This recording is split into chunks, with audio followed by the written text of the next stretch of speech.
এতিমের মতন দাঁড়ায় বলতেছে, আলী রে আলী, আমার হোসাইনকে আমার কাছ থেকে আলাদা করিস না। তার মানে কি? আমার হোসাইনকে আমার কাছ থেকে আলাদা করিস না। সঙ্গে সঙ্গে হয়তো আলী হোসাইনকে ছেড়ে দিছে, এক দৌড় এসে নবীর বুকের উপরে ঝাঁপ দেয়, না না, আমি আমার জীবনের চাইতে তোমাকে বেশি ভালোবাসি, না না, আমার জীবনের চাইতেও তোমাকে বেশি ভালোবাসি।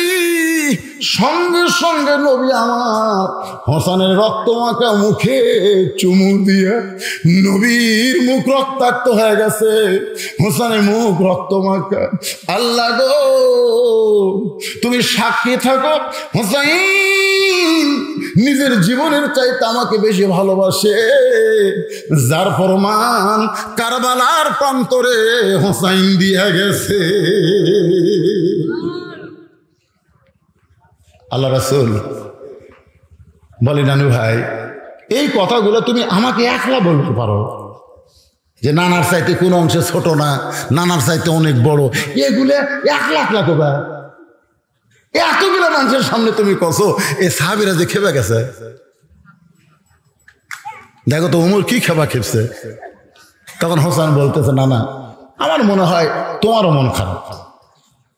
নবী বলতেছেন, আমার মন খারাপ না, কিন্তু একটা জিনিস আমি চিন্তা করে ভাবলাম না যে তুই আমার চাইতে বড় কেমনি হলি। হোসেন বলতেছে, না না, তাহলে বসো, ও আর শোনার লাগবে তোমার।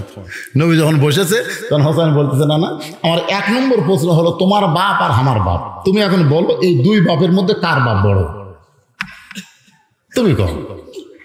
আল্লাহ রাসূল বলতেছে, আমার বাবা আব্দুল্লাহ জান্নাত পাবে কি পাবে না এ গ্যারান্টি আমি দিতে পারবো না, তারপরও আমরা বলবো নবীর বাপ মা জান্নাতি, জোরে কোন সুবহানাল্লাহ। এই শালা হেজাতিরা কয় নবীর বাপ মাও নাকি জাহান্নামে যাবে, শালা বেয়াদব কোথাকার। এদেরকে আমি হেজাতি কই, হেজাতি, হেজাতে বোঝেন না? হায় হায় হায় রে। আবার সেদিন এক হেজাতি কইল নবী নাকি মরে আছে, নবী নাকি কবরত মরে আছে। শালা এরা কি, এরা ইহুদি খ্রিস্টানের চাইতো খারাপ।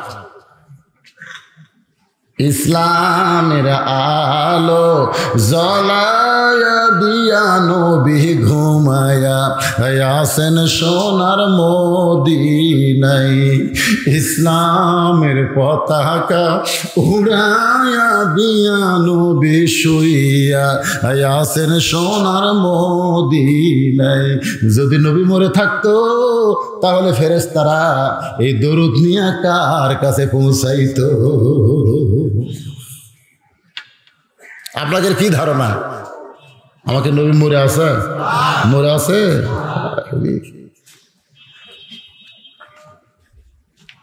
আবার এই যে কবর নিয়ে, রওজা নিয়ে, আবার এটা খ্যাত না, আসলে নবীর হাদিস, মান যারা কবরি ওয়াজাবাত লাহু শাফাআতি ইয়াউমাল কিয়ামা। কেউ যদি আমার কবর জিয়ারত করলো, হাসরের ময়দানে তার শাফাআত করা আমি নবীর ওপর কি হয়ে গেল? ওয়াজিব হয়ে গেল। আরিফ বিন হাবিব কবর কসে, আর এনায়েতুল আব্বাসী বলতেছে নবী রওজা কবর করলো, কাফের। কবর মানে কি আগে বোঝা লাগবে তো ভাই। জান এই আমাদের মধ্যে সামান্য এটা আবার ইউটিউবে এইটা আবার হেডলাইন করে, এরা আজকে কি হেডলাইন করবি, আজকে এতগুলো আছে, হেডলাইন কোনো থাকবে না, খালি বজলু শীতের ফ্রেশ ওয়াজ। সেদিন দেখলাম কে যাচ্ছে যাচ্ছে, ওর নাম কি নয়ন নাকি, নয়ন আছে, মাছ দেওয়া লাগবে, এমন কাটিং কাটিং করে হেডলাইন করছে, আমার তো এক সপ্তাহের মধ্যে ধরে নিয়ে যাওয়ার কথা। কেন ওয়াজের মধ্যে বহু কথা থাকবে, সব কথা তো হেঁটে আনা যাবে না, ধরে কোন কথা ঠিক কিনা। আমি বললাম না 23 সাল পরিবর্তনের বছর, এইটা যদি হেডলাইন করে 23 সাল হলো আওয়ামী লীগ কবর দেওয়ার বছর, এটা যদি লেখে তাহলে তো বিপদ। এটি কোনো কারোর নাম আছে? কটা কারোর নাম আছে? কোনো নাম নাই তো। তারা ভিউ বাড়ানোর জন্য হেড করে, এই আলেমদের মধ্যে ফেতনা বাজানোর জন্য এই ইউটিউবেররা কিছু ভিউ বাড়ানোর জন্য এগুলো করে। এনায়েতুল আব্বাসীও ইসলামের কাজ করতেছে হকের পক্ষে, আরিফ বিন হাবিব তো চলন্ত লাইব্রেরি, জোরে কোন সুবহানাল্লাহ, চলন্ত লাইব্রেরি। কত হাদিস শুনবেন, কি শুনবেন, রেফারেন্স ছাড়া, দলিল ছাড়া একটা কথাও যে কয় না। তো এইরকম দুটো আলের মধ্যে আবার তর্ক লাগুক, ফেতনা লাগুক, আমরা কি এটা চাই? দরকার এটাকে আমরা চাই? আমরা চাই না তো। আল্লাহ নবী বলতেছেন আমার বাবা জান্নাতে যাবে কি যাবে না তার গ্যারান্টি নাই, কিন্তু তোমার বাবা আলী শুধু জান্নাতে যাবে না, এই দুনিয়াতে 10 জন জান্নাতের সার্টিফিকেট পাইছে, তার মধ্যে 4 নম্বর হলো তোমার বাবা আলী। আমার বাবা আব্দুল্লাহর চাইতে হোসেনের বাবা আলী কোটি কোটি গুণ বড়। হোসেন বলে না না, তাহলে বাপের দিক দিয়ে কিন্তু আপনি বাপের দিক দিয়ে আপনি নিচে করে। এখন বলেন না না, আপনার মা আর আমার মা, এই 2 জনের মধ্যে কার মা দামি? নবী সোম করছে যে এইরকম প্রশ্ন যে আমার লাতি কোনোদিন করবি এতগুলো সাহাবীর সামনে।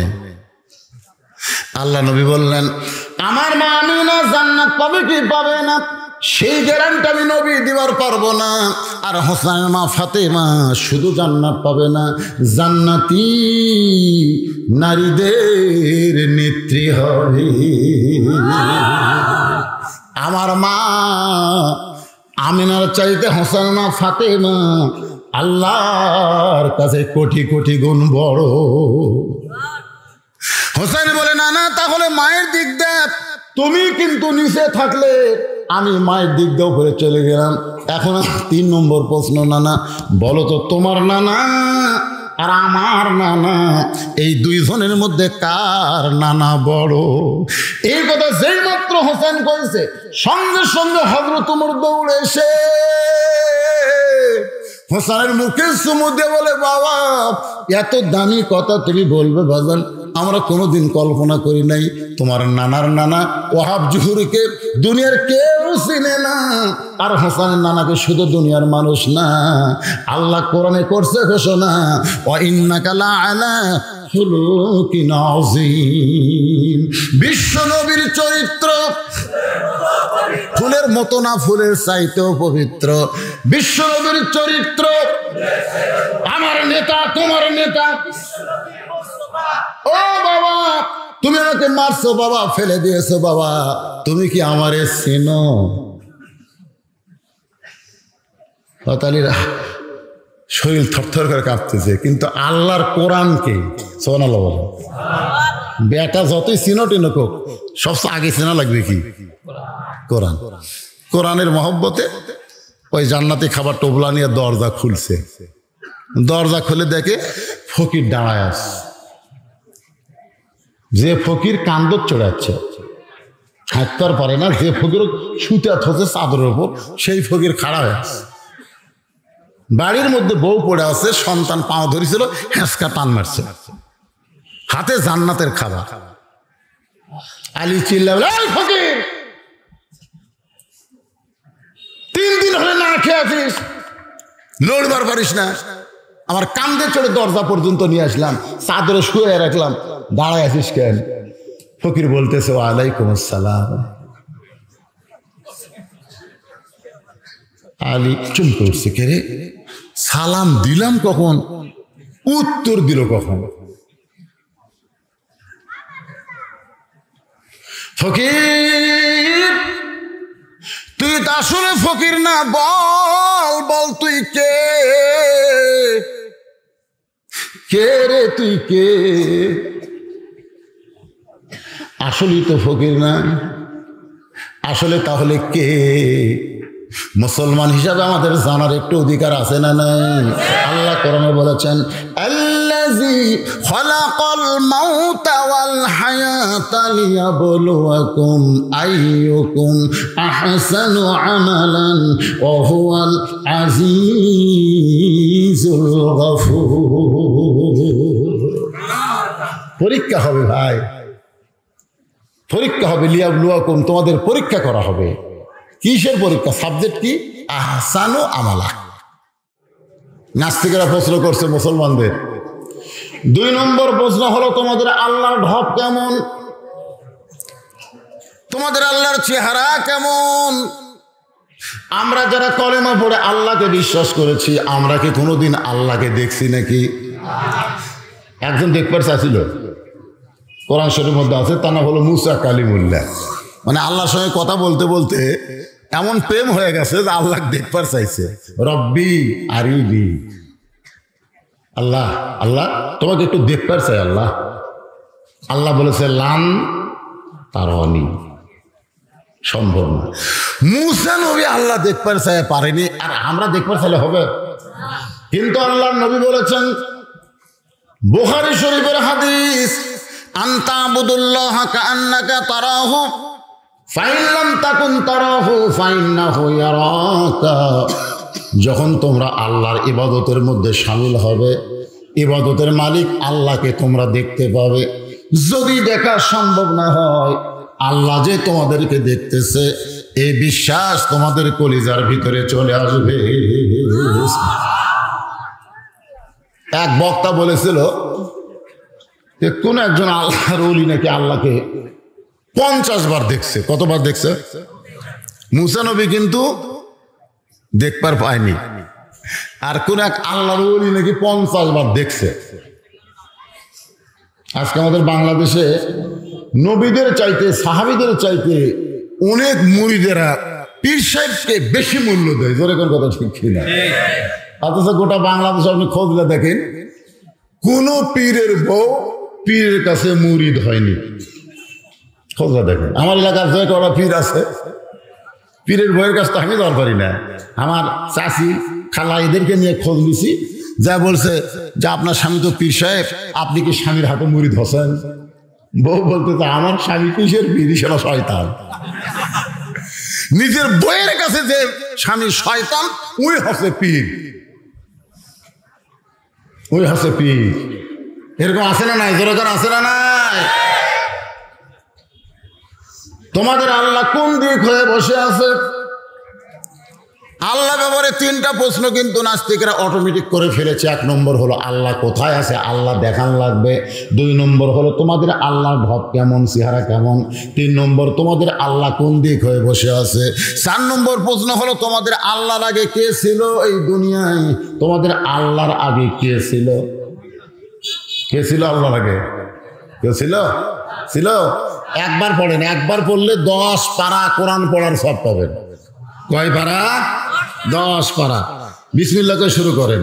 বিসমিল্লাহির রহমানির রহিম।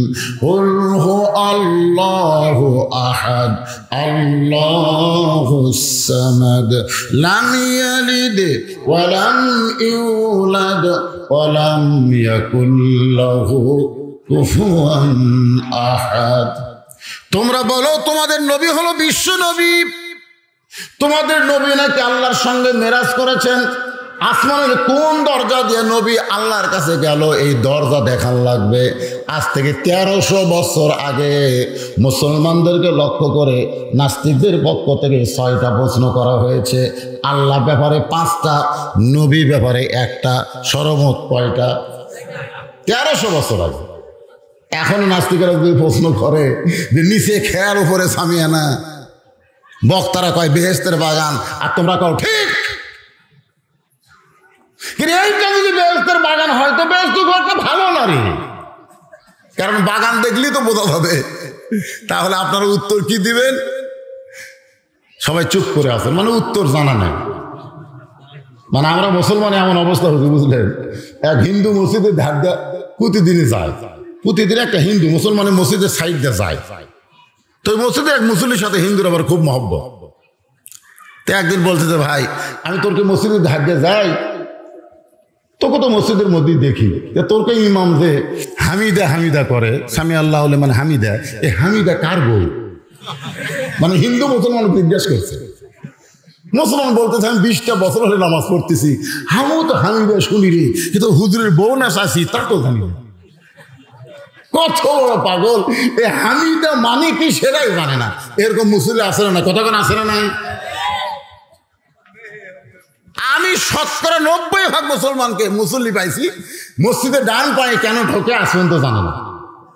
আপনার যে মসজিদে নামাজ পড়া ঢুকতে কোন পায়ে ঢোকেন? ডান পায়ে কেন ঢোকেন? 90 জন মুসল্লি জানে না। তাই হুজুর আগে থেকে ঢুকতেছে, আমরাও ঢুকি, আগে থেকে হয়ে আসতেছে, কিন্তু কেন ঢোকে? যে দোয়াটা বললেন আল্লাহুম্মা আফতাহলি আবওয়াবা রাহমাতিক, এই দোয়াটার বাংলা অর্থ কি কই জানি না। যে সূরা ফাতিহা না পড়লে নামাজ হবে না, সেই সূরা ফাতিহার বাংলা অর্থ কি কই জানি না। দোয়ায় কুনুত পড়ে বেতের নামাজে, দোয়ায় কুনুতের অর্থ কি কই জানি না। না জানা কেউ যদি পড়ে ওটা ময়না পাখির মতন সালাম দেওয়া হবে, আসল সালাম হবে না। ময়না পাখি দেখবেন শহরে আগে যারা জমিদার ছিল, ধনী মানুষ ছিল, গেট খুলতেই ময়না খাঁচার ভিতর থেকে বলতো চালাইকুম চালাইকুম, মানে ওই গেটের শব্দের সাথে ময়নার সালামের সম্পর্ক। কুত্তা গেট খুলতেছে, কুত্তা মাথা দিয়ে গেট খুলতেছে, কোন করে শব্দ আছে, ময়নাকে চালাইকুম। আপনি কোন ময়নাকে মানুষ দেখে সালাম দিল না গেটের শব্দে সালাম দেয়? আর ওটা একটা বুলি। ওই ময়না জানি না চাম আলাইকুম মানে কি, আর সালাম আলাইকুম মানে কি, এটা ময়না জানে না। আজকে বাংলাদেশে আপনারা ওই ময়নার মতন হয়েছেন। অনেক আরবি কিন্তু আপনারা বলেন, কিন্তু আর বাংলা কি এইটা আপনারা জানেন না। এই বাচ্চারা, এই কলজার টুকরারা, এই সামনে বসে কি রে, আজকে দিনে একটা মাহফিল করলাম, তারা সে এরকম সব সামনে বসছে। আমি বললাম যে এই বাচ্চাগুলোর জন্য ওয়াজ শোনা ঠিক না। এর জন্য এরা নিজেরা একটা করে ওয়াজ, এরা নিজেরাই ওয়াজ সোনাল্লাহ খান না কেন। আমার মাদ্রাসা আছে তো, হাফজি মাদ্রাসা, এতিমখানা, প্রত্যেকটা বাচ্চার দিকে আমি যখন তাকাই একটা করে ওয়াজ আমি পেয়ে যাই। এরাই একটা ওয়াজ। একে পেশাব করা দেখলে একটা ওয়াজ পাওয়া যায়, উজু করা দেখলে এক ওয়াজ, এরা নামাজত খাড়া হলে আর এক ওয়াজ, মানে প্রত্যেকটা কাজে একটা করে ওয়াজ।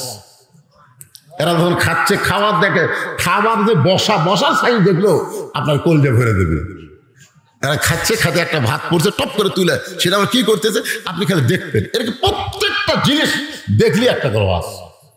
এর কেউ ওয়াজ শোনা লাগবে না, এরাই ওয়াজের ফ্যাক্টরি। এরা রাজ্য বেড়াইছে কেন?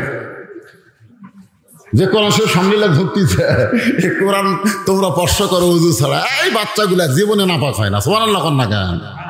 এমন ভাবে পবিত্র, যেদিন মাদ্রাসায় ভর্তি করে দিয়ে গেছে তখন থেকে পবিত্র। ওরা পেশাব করার সময় নাপাকি বের করে, কিন্তু ওরা নাপাক হয় না, সঙ্গে সঙ্গে বিলাকুলুক করে পানি উজু করে পাক হয়ে যায়। যেরকম ঠিক কি না? কারণ এমন পাক কোরআনের সঙ্গে এদের সম্পর্ক, আল্লাহ এদেরকে পাক করে দিছে। আমি বলি বাদান তোরা আমি শুনিস না, বড় হ, একে হুজুর কুটি কি শুনবা, এ ওয়াজ শুনবা, শুনলে কিন্তু ডিস্টার্ব করা যাবে না, খুব ধৈর্য হয়ে ভদ্রতা শোনা রাখবে। তো কি বলতেছিলাম একটু মনোযোগ দেন। যে আয়াতে কারিমা তেলাওয়াত করেছি সে আয়াতকে নিয়ে আপনাদের সামনে আমার আলোচনা হবে। আজকের আলোচনা ইয়া আইয়ুহাল্লাযীনা আমানুস্তাঈনু বিস-সাবরি ওয়াস-সালাহ ইন্নাল্লাহা মা'আস-সাবিরিন। আল্লাহু আকবার। রাব্বাকা ফাকাব্বির। তাকবীর দেওয়ার কথা আল্লাহ রাসূলকে বলেছেন। আপনারা সেই তকবির দিবার পারেন? বাংলাদেশে তকবির দিলেও কিন্তু কেউ কেউ বিব্রত হয় না? চিটাগাঙ্গের এক অনুষ্ঠানে হুম্মাম কাদের চৌধুরী, হুম্মাম কাদের, সালাউদ্দিন কাদের যা ফাঁসি দিল তারই বেটা, বিএনপির সমাবেশ ওর হয়তো মনেই নেই। বিএনপির আওয়ামী লীগের সমাবেশে তো এলে হয় না, ওইটা আলাদা স্লোগান। ওই যে কেউ বুঝলো লিল্লাহি তাকবীর কছে, নারায়ে তাকবীর বলছে, আর সামনে যারা খাড়া গেছে এরা যে বিএনপি করে ওটাও মনে নেই। মুখ ফসকা সগলির বাইরে গেছে আল্লাহু আকবার, ওই কাছে নারায়ে তাকবীর, সামনে সবগুলো কাছে আল্লাহু আকবার। তখন ওই বিএনপির যারা বুড়া শয়তান ওরা আবার টেজত বসে আছিল। বুড়া শয়তান কয় কে রে, এটা তো হামাকের স্লোগান লয়। কত বড় শয়তান!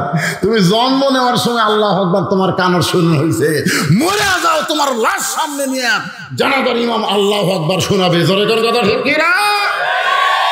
তাহলে আল্লাহু আকবার কোন দলের? এই বুড়া শয়তানগুলো কি কয় যে এটা তো বিএনপির স্লোগান না, এটা কার স্লোগান? তো যখন কোরআনের আয়াত তেলাওয়াত হবে, এল তেলাওয়াত শুনলে ইমান বাড়বে। তুলিয়াত আলাইহিম আয়াতুহু জাদাতুহুম ঈমানান। কোরআনের আয়াতের তেলাওয়াত শুনলে যাদাতুহুম ঈমানান, মানে কি ঈমান বাড়া যায়। ঈমান বাড়ার লক্ষণ হলো সুবহানাল্লাহ না, ঈমান বাড়ার লক্ষণ হচ্ছে আল্লাহু আকবার। আপনি সারাদিন সুবহানাল্লাহ কোন, সারাদিন কোন আলহামদুলিল্লাহ কোন, শয়তান আপনার কাছ থেকে লড়বি না। শয়তান দরকার হলে আপনি কোলের মধ্যে আসবি, সুবহানাল্লাহ সুবহানাল্লাহ, শয়তানও আছে, আলহামদুলিল্লাহ আলহামদুলিল্লাহ, শয়তানও আছে। কিন্তু যে আল্লাহু আকবার করবেন, ওরে বাবা রে, ওই বাতাস ছাড়তে ছাড়তে পলায় যাবে। আজকে বাংলাদেশে সুবহানাল্লাহ আলহামদুলিল্লাহ অনেকের সহ্য হয়, আল্লাহু আকবার যাদের সহ্য হয় না, এরাই হলো পুরো শয়তান। ধরে কোন কথা ঠিক কিনা? এরাই শয়তান। লিল্লাহি তাকবীর। জনগণ বুঝুক যে একটা মাহফিল হচ্ছে। সুবহানাল্লাহ। ইমানদারকে লক্ষ্য করে আল্লাহ বলতেছেন, যদি তোমরা কিছু পাবার চাও তাহলে ধৈর্য আর নামাজের ভিতর দিয়া চাও, নিশ্চয় আমি আল্লাহ ধৈর্যশীলদের সঙ্গে রয়েছি। এটা হলো আয়াতের বাংলা অর্থ। এখন আপনারা আসেন, একজন মস্ত বড় সাহাবী, নাম হচ্ছে হযরত আলী। যেরকম নাম কি? নাম শোনেন নাই? আল্লাহ রাসূল বলেছেন, আমি 400 বার আবু জেহেলের কাছে গেছি, প্রত্যেকবার আবু জেহেল আমাকে অপমান করে ফিরে দিছে। কিন্তু আলী যদি আবু জেহেলের কাছে যাইতো, আমার মনে হয় আবু জেহেল ঈমান গ্রহণ করত। তো সাহাবীরা বললেন, হুজুর তাহলে আপনি না যায় আলী পাঠিয়ে দিলেই তো হয়। রাসূল বললেন, আমার বড় ভয়, কারণ আমার সঙ্গে আবু জেহেল যে ব্যবহার করে, ওই ব্যবহারটা যদি আলীর সঙ্গে করে, আলীর সঙ্গে সঙ্গে কি করবে। এজন্য যতদিন আল্লাহ রাসূল দুনিয়াতে ছিলেন ততদিন আলীকে দাওয়াতের কাজে পাঠাননি। রাসূল বলেছেন, আমি যখন থাকবো না, আমার এই কাজ তোমাদের করতে হবে। এই কাজ কে করবে? আনা মাদিনাতুল ইলমে ওয়া আলিউ বাবুহা। রাসূল বলেছে, আমি হচ্ছে ইলমের শহর, আর এই শহরের দরজার নাম হলো হযরত আলী। জোরে কোন সুবহানাল্লাহ। তাহলে আলেম হিসাবে যত নবীর সাহাবী ছিল, সবচাইতে বড় আলেমের নাম কি? কি হচ্ছে? অসুবিধা হচ্ছে না তো? ও ওইদিকে অতগুলো খারাপ হয়ে গেছে। আচ্ছা, পিছনে ওটা আছে বাজান, এই একটু সামনে চাপা যায়? আছে? হ্যাঁ, তে আমার কানে কানে আমার কইল যে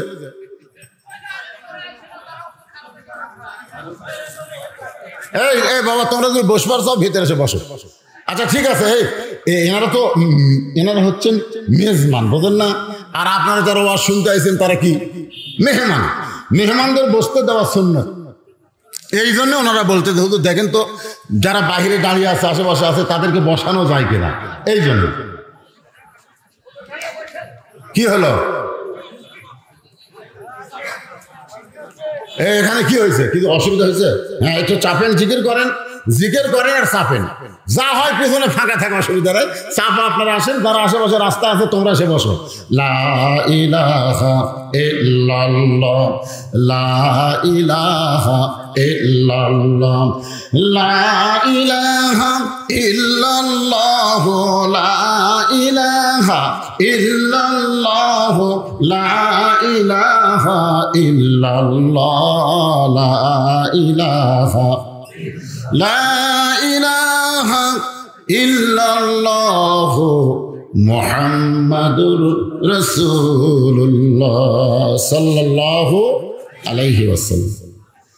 আল্লাহ কোরআনে বলেছেন, ওমান আহসানু কওলান মিম্মান দাআ ইলাল্লাহ ওয়া আমিলা সালিহান ওয়া ক্বালা ইন্নানি মিনাল মুসলিমিন। ওই ব্যক্তির চাইতে উত্তম কোনো ব্যক্তি নাই যে ব্যক্তি মানুষকে আল্লাহ রাস্তায় ডাকে, আল্লাহ রাস্তায় দাওয়াত দেয়, আল্লাহ রাস্তায় তাবলীগ করে। ওই মানুষের চাইতে উত্তম কোনো মানুষ নাই যে মানুষ আল্লাহ রাস্তায় কি করে? মানুষকে দাওয়াত দেয়, মানুষকে ডাকে, তাবলীগ করে। কিন্তু এখানে বলেছে শুধু ডাকে না, আমিলুস সালিহ সে নিজেও নেক আমল করে, ইন্নানি মিনাল মুসলিমিন, এবং সে মুসলমান হিসাবে সমাজে পরিচয় দেয়। এটা হলো আমার আল্লাহর বাণী। বাংলাদেশের আলেমদের পক্ষ থেকে বিশ্ব ইজতেমায় যে তারিখ নির্ধারণ করা হয়েছে, এটা কত? বিশ্ব ইজতেমায় টঙ্গীতে 13, 14, 15। হ্যাঁ, দুই দল কিন্তু আছে, বুঝলেন? একটা হলো জাহেল দল, একটা হলো আলেম দল। এই কথাটা খেয়াল করবে। জাহেল যারা, এরকে সমস্যা হলো এরা 3 চিল্লা দিয়ে এসে মুক্তি হয়ে যাবে। আমাদের বাংলাদেশের কিছু লোক সৌদি আরবে কিন্তু কাম করবার যায়, যখন কি করবার যায়, কাজ করবার যায়। 4 বছর পরে আসে ওই মসজিদের মধ্যে ফেতনা করতেছে, 4 বছর পরে ঘুরে যাচ্ছে, আসে হাত এটি বান্ধে গেল। ওই কিন্তু সৌদি আরবে পড়বার যায়নি, কাম করবার কাছে, যখন কি করবার কাছে, ওই কি করবার কাছে, মুক্তি হবার কাছে। এটা হাত বাঁধে, পা ফাঁক করে থই, এরকম উলা মারে। ওর দাদা মারেনি, ওর বাপও মারেনি, কিন্তু উই মারে। আমি বললাম কে বারে এরকম হলি কেন? সৌদি আরবে চলেই চলে, আসল জাকাত যেটা চলবে সেটা করবে। বাংলাদেশের কোন আলেম সৌদি আরবে যায় পরিবর্তন হয়নি, কিন্তু এই জাহেল গুলো যায় যা দেখিছে তাই শিখেছে। জোরে কোন কথা ঠিক কিনা ভাইজান? আসেন, আল্লাহ রাসূল দুনিয়া থেকে বিদায়ের পরে হযরত আলীর উপরে এই দায়িত্বটা পড়ে গেলেন। কি দায়িত্ব? এই নবিয়ানা কাজ, দাওয়াতের কাজ। কারণ দাওয়াতের কাজ করতে গেলে তার ইলম থাকতে হবে। ইলম থাকার দরকার আছে না নাই? জোরে কোন আছে না? এই যে নাস্তিকেরা যে 6টা প্রশ্ন করলো, এর উত্তর দেওয়ার মতন ইলম আলেমের থাকা লাগবে। তো নিচে খেয়াল, উপরে সামিয়ানা। এই যে কেমনে জান্নাতের বাগান হলো, এটা আপনারা দিবেন না পারলেও আমার দেওয়ার যোগ্যতা থাকা লাগবে। জোরে কোন কথা ঠিক কিনা? লাভ দৌড়ে একজন বলতেছে সারা জীবন কন সূরা ফাতিহা কোরআনের মা, সারা জীবন কন সূরা ফাতিহা কোরআনের মা। তো কোরআনের বাপ কোন সূরা? আমি চিন্তা চলে গেলাম, ঘরে সূরা ফাতিহা হলো উম্মুল কোরআন, কোরআনের মাও। তো কোরআনের বাপ কোনটা রে? ওই হাত কয় হুজুর কন কোন সূরা বাপ? আমি কইলাম বাজান সব জায়গায় বাপ খোঁজা যা ঠিক না। তো বলে হুজুর সব জায়গায় বাপ খোঁজা ঠিক না মানে? তুমি বলো ঈসার বাপকে, বলো ঈসা নবীর বাপকে। দেখো ঈসা নবীর বাপ নাই। ঈসা নবী যদি বাপ ছাড়া হবার পারে, আমাকে কোরআনও বাপ ছাড়া হবার পারে। জোরে তোর কথা ঠিক কিনা? তাহলে মা হতে হবে, বাপের কি দরকার? তাহলে এইরকম কিছু টেকনিক, কিছু ব্রেন থাকার দরকার আছে না নাই? জোরে কোন আছে না? এরকম কিছু টেকনিশিয়ানের কাছে নাস্তিকেরা টক সুদ ধরা পড়তেছে। আপনার দেখবেন এই আলেমদের কাছে ওরা পারতেছে না। একদিন মনে করছিল আমরাই সব জানতাম, কিছুই জানে, কিছুই জানে না। সুলতান মাহমুদ প্রধানমন্ত্রীকে নিয়ে বের হয়েছে সকালবেলা ভ্রমণে। প্রধানমন্ত্রী খালি গল্প করতেছে, আমার যোগ্যতা আছে বলে আমি প্রধানমন্ত্রী। সুলতান কয় থামতো, কি তোর যোগ্যতা? আপনি কি আমার এমনি প্রধানমন্ত্রী করছেন? আচ্ছা ঠিক আছে, তোর এত যোগ্যতা, এই পুকুরে কয় গ্লাস পানি আছে? প্রধানমন্ত্রী কয় যাবো না। আপনার কি মাথা খারাপ নাকি? পুকুরের পানি কোন দিন গিলাস জমা হয়ে যায়? ইতিমধ্যে এরকম একটা ছোট্ট বাচ্চা মাদ্রাসা যাচ্ছে, কোরআন শরীফ বুকুর দিয়ে। সুলতান মাহমুদ ডাক দেয়, বলে বাবু এদিকে আসো। তো বলতেছে আমার ডাকলে আসসালাম, কি করে ডাকতেছেন? বলে তুমি কোথায় যাও? বলে মাদ্রাসায় যাই। তুমি মাদ্রাসায় গিয়ে কি বুঝলা? বলতেছে আমার হুজুর আমাকে হাদিস শোনাইছে, খায়রুকুম মান তাআল্লামাল কুরআনা ওয়া আল্লামাহ। ওই ব্যক্তি সবচেয়ে সম্মানী, দামি, যে কোরআন শিখে এবং শিখায়। জোরে করে সুবহানাল্লাহ। সুলতান মাহমুদ বলতেছে বাবু তুমি ছোট মানুষ, 7-8 বছর বয়স, এই পুকুরে কয় গ্লাস পানি হবে? বাচ্চা মুসকে মুসকে হাসে। প্রধানমন্ত্রীকে যাবো না। এটা পাগলাই প্রশ্ন করেন। ও ছেলেটা কোরআন শরীফে সুমাতে বলতেছে আগে গিলাস তৈরি করেন। পুকুরের সমান যদি গিলাস হয় 1 গিলাস, পুকুরে অর্ধেক হলে 2 গিলাস, 4 ভাগ হলে 4 গিলাস। এখন আপনি আগে গিলাস বানান, তারপর আমি হিসাব করবো। সুলতান মাহমুদ দৌড়ে এসে বাচ্চাটাকে কোলে নিয়ে কয়, যার সিনার মধ্যে কোরআন থাকে, ইলমের মধ্যে কোরআন থাকে, দুনিয়ার কোন নাস্তিক তাকে ঠকাবার পারবে না। জোরে কোন কথা ঠিক কিনা?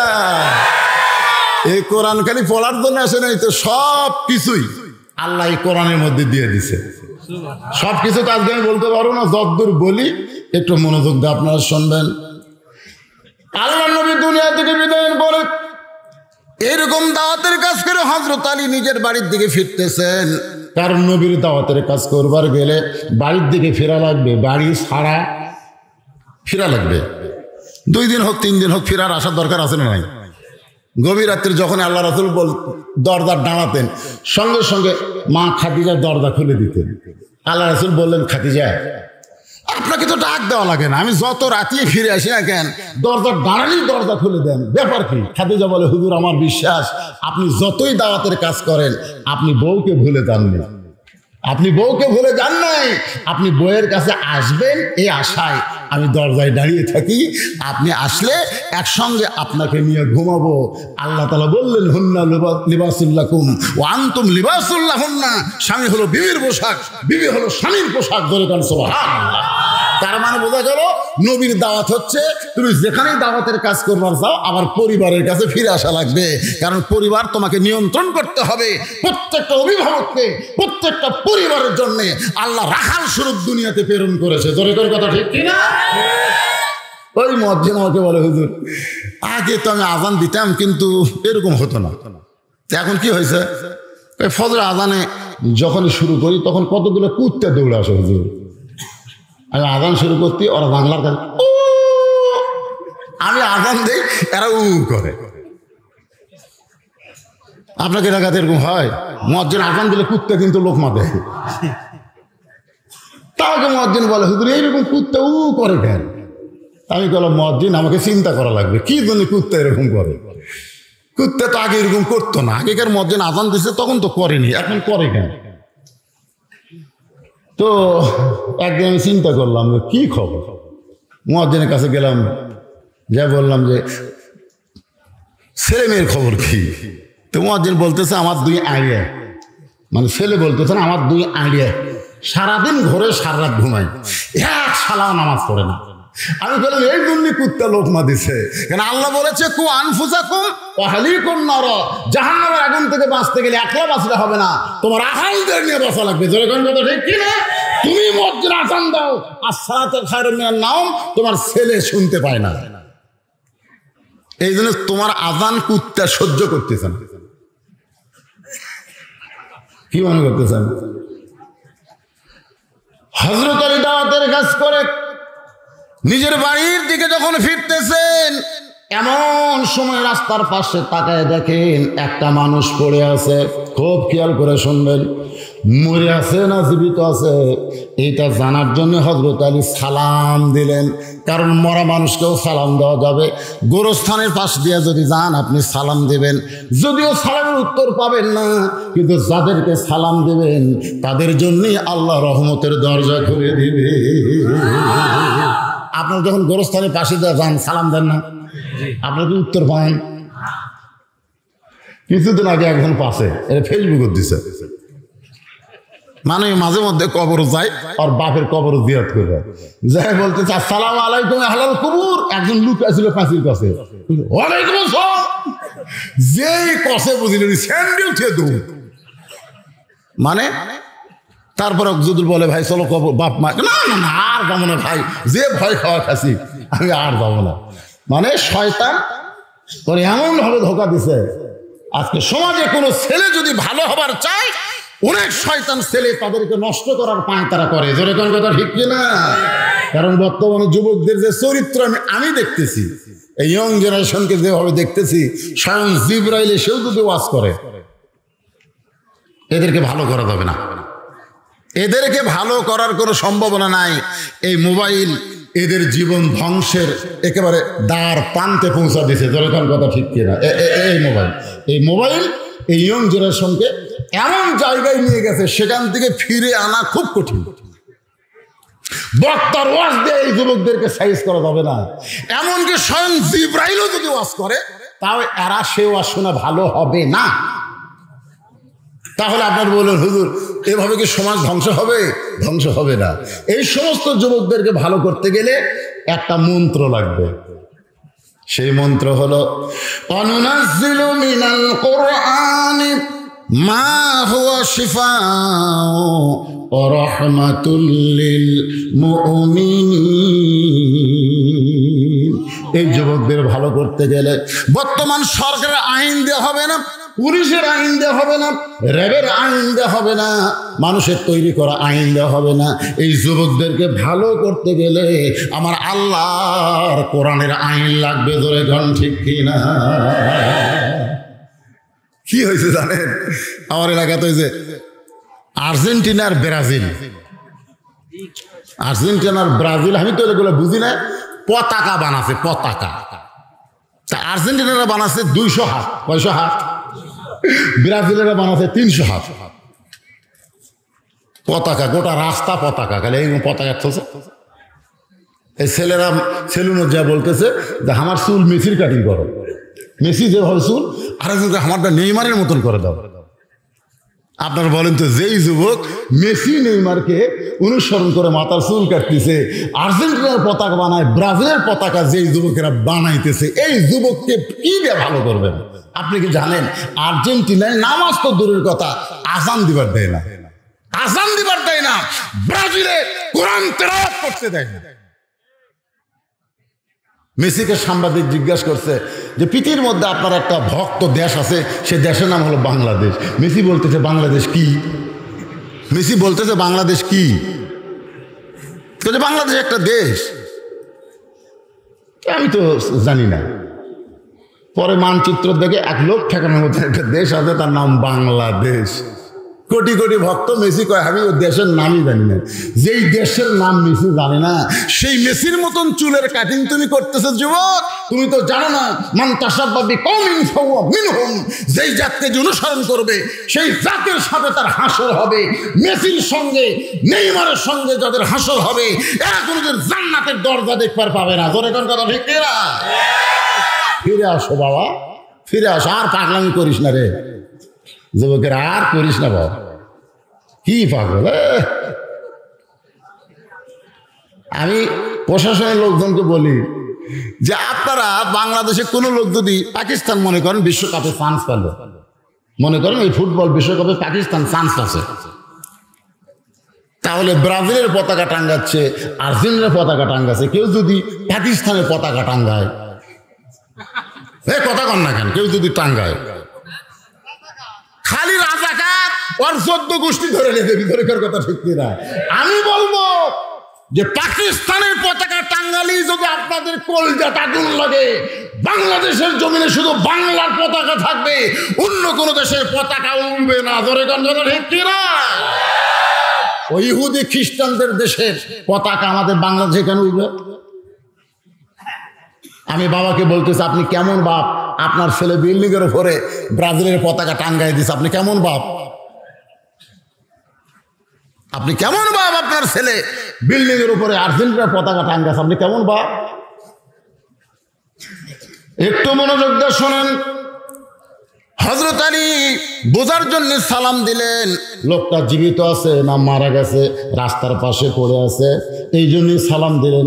আসতেছেন দাওয়াতের কাজ করে, আসসালামু আলাইকুম ইয়া আব্দুল্লাহ, এ আল্লাহর বান্দা, তোমার উপর আল্লাহর রহমত বর্ষিত হোক। সঙ্গে সঙ্গে লোকটা পড়ে থাকা লোকটা মাথা তুলে বলতেছে, এই মিয়া, এই মিয়া। আলী বলতেছে, অযথা সালাম দাও কেন? আজকে 2 দিন হলে কিছু খাইনি, পেটের মধ্যে ক্ষুধার আগুন জ্বলতেছে, তোমার সালামের দোয়া খালি আমার চামড়ার উপর দিয়ে যাচ্ছে, ভিতরে ঢুকতেছে না। আপনারা কি মনে করতেছেন?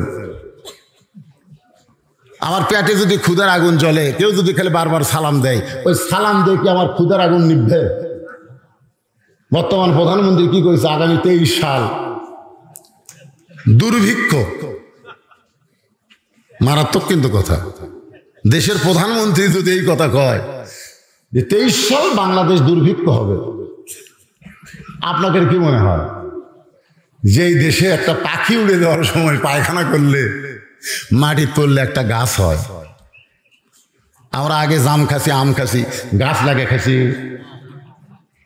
মানুষ আম খায় আঁটি ফেলে দিছে, ওটা একটা গাছ আছে। পাখি জাম খায়া উড়ে যেতে পায়খানা করছে, ওটি একটা জামের গাছ আছে। যেই দেশের মাটিতে পাখির পায়খানা পড়লে গাছ হয়, সেই দেশে কোনো দুর্ভিক্ষ হতে পারে না। এই দেশটা হলো রহমতের দেশ, জোরে কোন কথা ঠিক কিনা? তবে আমি একটা জিনিস বুঝতে পারছি, 23 সাল দুর্ভিক্ষর বছর না, 23 সাল ইনশাল্লাহ পরিবর্তনের একটা বছর হবে। মানে যতদূর পর্যন্ত আল্লাহ আমাকে জানার তৌফিক দিচ্ছে, কিছু একটা হবে। কারণ খাড়া হবার পারে না, দুইজন মাজা ধরে আছে, তারপরও একজন মন্ত্রী বলতেছে খেলা হবে, খেলা হবে। ওই কিন্তু খাড়া হওয়ার পারে না, আর মাজা ঢোকা দিয়ে ধরে থাকে। আমি তখন বললাম, চিন্তা করলাম, যেই দেশের এইরকম বিশাল বিশাল নেতা, তারা যদি খেলা হবে খেলা হবে এরকম অশ্লীল কথা বলে, সেই দেশে কিছু একটা হবেই হবে। ধরে কোন কথা ঠিক কিনা? খেলা হবে, জালেম আলেমের মধ্যে খেলা হবে, হক বাতিলের মধ্যে খেলা হবে, অন্ধকার আলোর মধ্যে খেলা হবে। ধরে কোন কথা ঠিক কিনা? দুর্ভিক্ষ হবে না, পরিবর্তন হবে। বুঝতে পারতেছেন না তো? আল্লাহর বান্দার একটু মনোযোগ দিবেন। হযরত আলীর রাগ হয়ে গেল, কারণ হযরত আলী এই দুইটা হাত শুধু মোনাজাতের হাত না, এই দুইটা হাত হলো তরবারি ধরার হাত। এই দুইটা হাত হ্যাঁচকা টান দিয়ে কামুল দুর্গের দরজা ভাঙ্গার হাত। জোরে কর সুবহানাল্লাহ। সেই লোকটাকে বলতেছে, এই মিয়া 2 দিন হলে না খেয়েছি, মিয়া সালাম দাও কেন? যদি পারো টোপলার ভিতরে খাবার দে। হযরত আলীর গাও খালি জ্বলতেছে, এখানে পড়ে আসিস, লড়ে পারিস না, তোর আবার এইরকম জবান। কিছু একটা বলতে যাবে, এমন সময় আল্লাহর কোরআন হযরত আলীর সামনে এসে বলতেছেন, আম্মা সাইলা ফালা তানহার। সূরা মাউন পড়েন, আরাআইতাল্লাযী ইউকাযযিবু বিদ্দীন ফাযালিকাল্লাযী ইয়াদুল ইয়াতীম ওয়া লা ইয়াহুদ্দু আলা তুআমিল মিসকিন। আল্লাহু আকবার। আল্লাহর কোরআন এসে হযরত আলীকে বলতেছে, সব জায়গায় শক্তি খাটান যায় না, সাইলকারীর সঙ্গে খারাপ ব্যবহার করা যাবে না। এটা কার কথা? ওই ক্ষুধার কারণে খালি আমি বলছিলাম, বলছে হুজুর 2 টাকা দেন। আমি কইছি ভাই ভাঙতি নাই, খালি বলছি ভাঙতি নাই। ওই একটু সাইডে যায় বলতেছে, পান খাওয়ার সময় ঠিকই ভাঙতি হয় হুজুর, চা খাওয়ার সময় আপনার টাকা ঠিকই ভাঙতি হয়, খালি ভিক্ষা চালি ভাঙতি নাই। আমি কইলাম ফকির রে, কিন্তু কোরআনের আয়াত আমাকে রাগ বন্ধ করে দিল যে ফকির খিদে লাগছে, তুই তো কবি, তোর ভাঙতি, তুই তো আসলেই ঠিক, চা খাওয়ার সময় ভাঙ্গাস না, পান খাওয়ার সময় ভাঙ্গাস না, তো ফকিরের ভিক্ষে দেওয়ার সময় ভাঙ্গাও পারিস না, না পারলে গোটাল দে।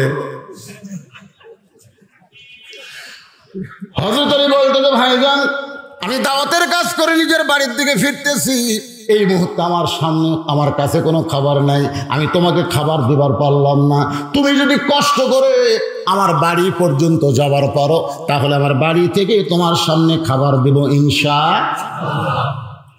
ফকির বলতেছে, তোমার বাড়ি পর্যন্ত যাওয়ার শক্তি আমার নাই, যদি শক্তি থাকতো তাহলে রাস্তার কাছে পড়ে থাকতাম না, বাড়ি পর্যন্ত দিবার গেলে আমাকে কান্দে করে নেওয়া লাগবে। কি করবে বেকায়দা? আল্লাহর কোরআনকে সম্মান দিয়ে হযরত আলী ফকিরকে কান্দে করে নিজের বাড়ির দরজা পর্যন্ত নিয়ে আইছে।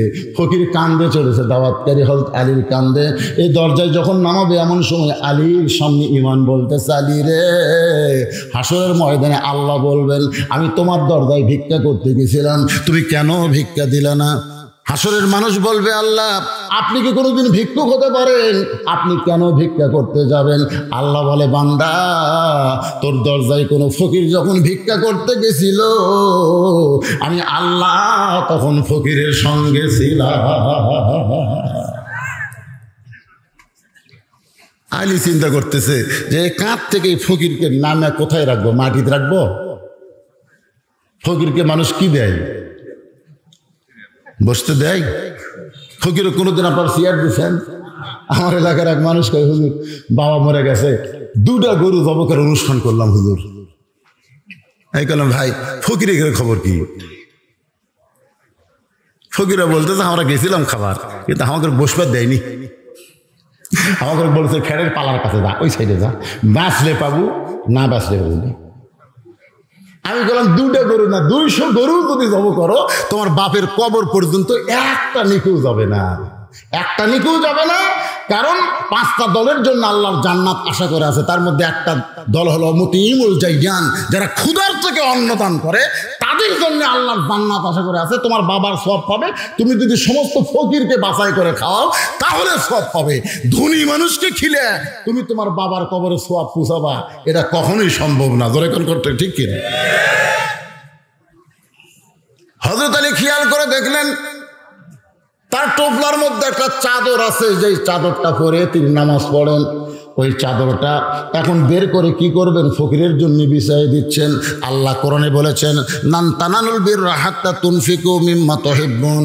তুমি যদি আল্লাহর জন্য কিছু করবার চাও, তোমার মহব্বতের জিনিসটাই আমার আল্লাহরে দিয়ে দাও।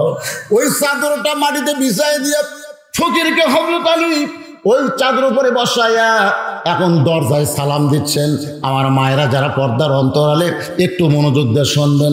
হযরত আলী দরজায় সালাম দিচ্ছেন, আসসালামু আলাইকুম ইয়া আহলাল বাইত। যেই মাত্র হযরত আলী সালাম দিয়েছে, অন্দর মহলে ফাতেমা ছিল অন্দর মহলে। স্বামী দরজায় সালাম দিছে, আর স্ত্রী আছে কোথায়? অন্দর। খুব খেয়াল করবেন, এটা আপনাকে জানা দরকার। অন্দর। ইমাম গাজ্জালীকে অন্দরমহল সম্পর্কে বলা হয়েছে, হুজুর অন্দরমহল কি? ইমাম গাজ্জালী বললেন কবর। যেই বলছে কবর, সব ছাত্র শ্রমিকরা কয়, হুজুর অন্দরমহল কবরের সাথে কেন তুলনা? ইমাম গাজ্জালী বললেন, একটা মেয়ে মানুষ মারা গেলে ওই মেয়ে মানুষকে যারা কবরের মধ্যে নামাবার পারবে, কেবলমাত্র তারাই অন্দরমহলে ঢুকতে পারবে। কি বুঝলেন আপনারা? আমার কথা কি বুঝতে পারলেন? কি বুঝলেন? একটা মেয়ে মানুষ মারা গেলে ওই মেয়ে মানুষের লাশ ধরে যারা কবরে নামাবার পারবে, কারা ধরবার পারবে?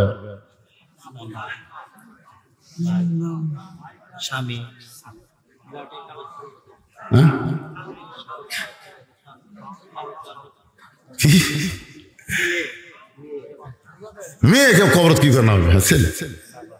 আচ্ছা, আপনারা জানেন না, জানলে হয়তো সবাই বলতেছেন দরকার কি, কিন্তু ব্যাপার তো চিন্তা করেন, যদি কোনো দুলা ভাই বলে যে আমার আদরের শালী মরে গেছে, বেঁচে থাকতে এত আদর করছি রে, আর মরে গেছে, আমার শালীটাকে একটু কবরে নামাবার চাই, এই কথা যদি কোনো দুলা ভাই বলে, আপনারা কি বলবেন? এ কথা কান না কেন, কি বলবেন? হারাম, হারাম, শালীর লাশ স্পর্শ করা হারাম। দুলা ভাই সাইডে যে হাসতেছে, একদম হাসিস কেন? বলে হাসার কারণ হলো, আমি এক মোটর সাইকেল কিনছি এই শালির জন্য।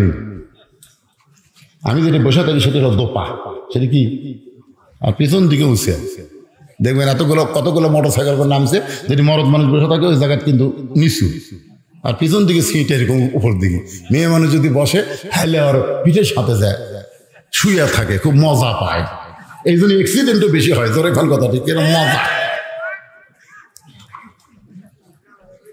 তো জীবিত অবস্থায় এই শালি আমার হাতের থেকে জোর করে 500 টাকা নিয়েছে। আমি দিবের চাইনি, হাতের থেকে জোর করে খোসা নিয়ে চিমটি দিতে, কামড় দিছে। এই যখন জেতা ছিল তখন আমার হাতের কামড় দিয়ে 500 টাকা নিয়েছে। জীবিত অবস্থায় নাড়াচাড়া সবই হলো, আর মরার পরে লাশ ধরা যাবে না। কারণ জীবিত অবস্থায় কেউ বাধা দেয়নি, তো কেউ হারাম করেনি। ওই শালির মোটর সাইকেল নিয়ে ঘুরছে, একটা লোক হারাম করেনি, একটা হুজুরও হারাম করেনি, একটা পাবলিকও হারাম, কিন্তু মরার পরে বলতো হাত দেওয়া হারাম। আমার হাসার কারণ হলো, বাংলাদেশে হারাম কখন হয়? বাঁচলে হারাম না মরলে হারাম? আপনাকে কোনটা হারাম মনে হয়? আমার এলাকার এক মেয়ে মানুষ ভোটর ডাল আছে। কার ডাল আছে? ভোটর ডাল আছে। আর স্বামী আবার আমার খুব ভক্ত। তো ওই মেয়ে মানুষটা পুরুষ মানুষের হাত ধরে ভোটের সময়, আমি দেখলাম। ওই আমারও ধরবার চাচ্ছি, এদিকে হুজুর হাতটা দেন, এরকম হাত ধরে ধরে এক বুকলে আসে।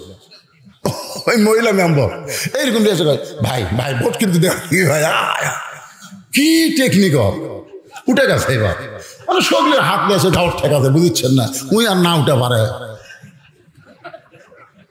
তো এখন ওর স্বামীকে আমি বললাম, শোন, তোর বউ যে লাগিয়েছে এবার মেম্বার হলো, তোর এই বউ যদি মরে তুই কয় কাপড় দিব, তুই কয় কাপড় দিবি বল?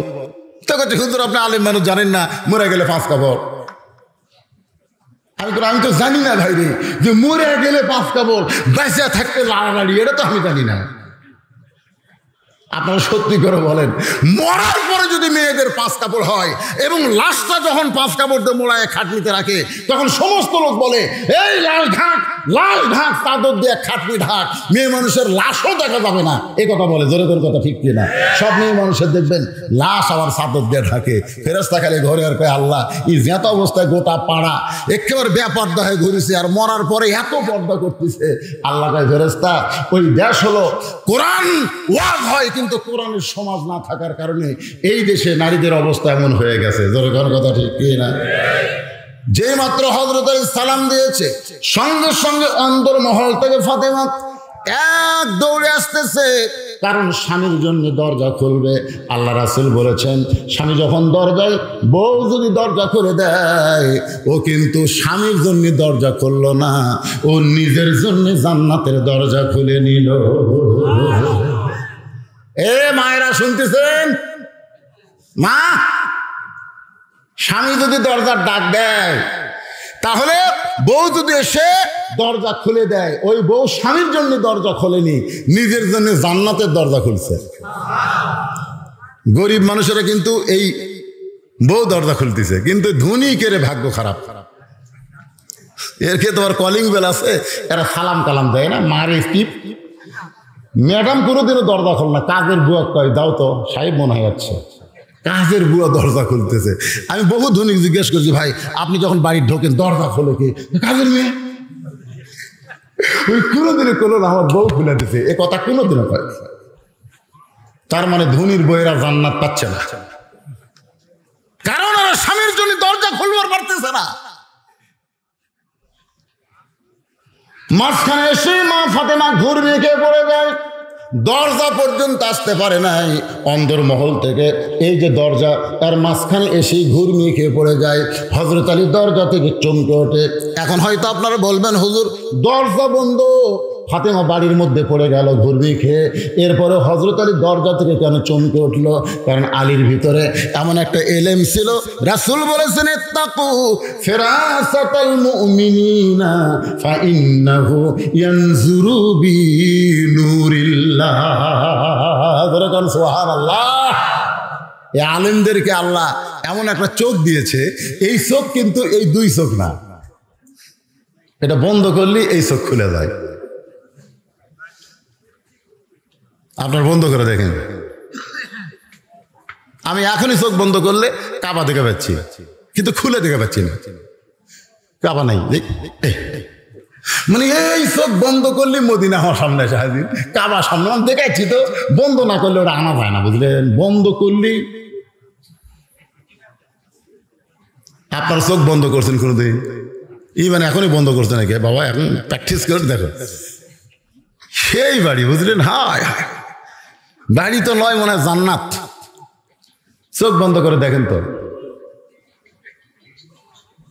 মিশে মায়াই পয়লা তুমি করছো কত খেলা, পশ্চিমে তাকিয়া দেখো তোমার জীবনের ডুইবা যাবে বেলা। হলতালি চমকে উঠলেন, নিজেই দরজা খুললেন। দরজা খুলে ভিতরে গিয়ে দেখে ফাতেমা পড়ে আছে।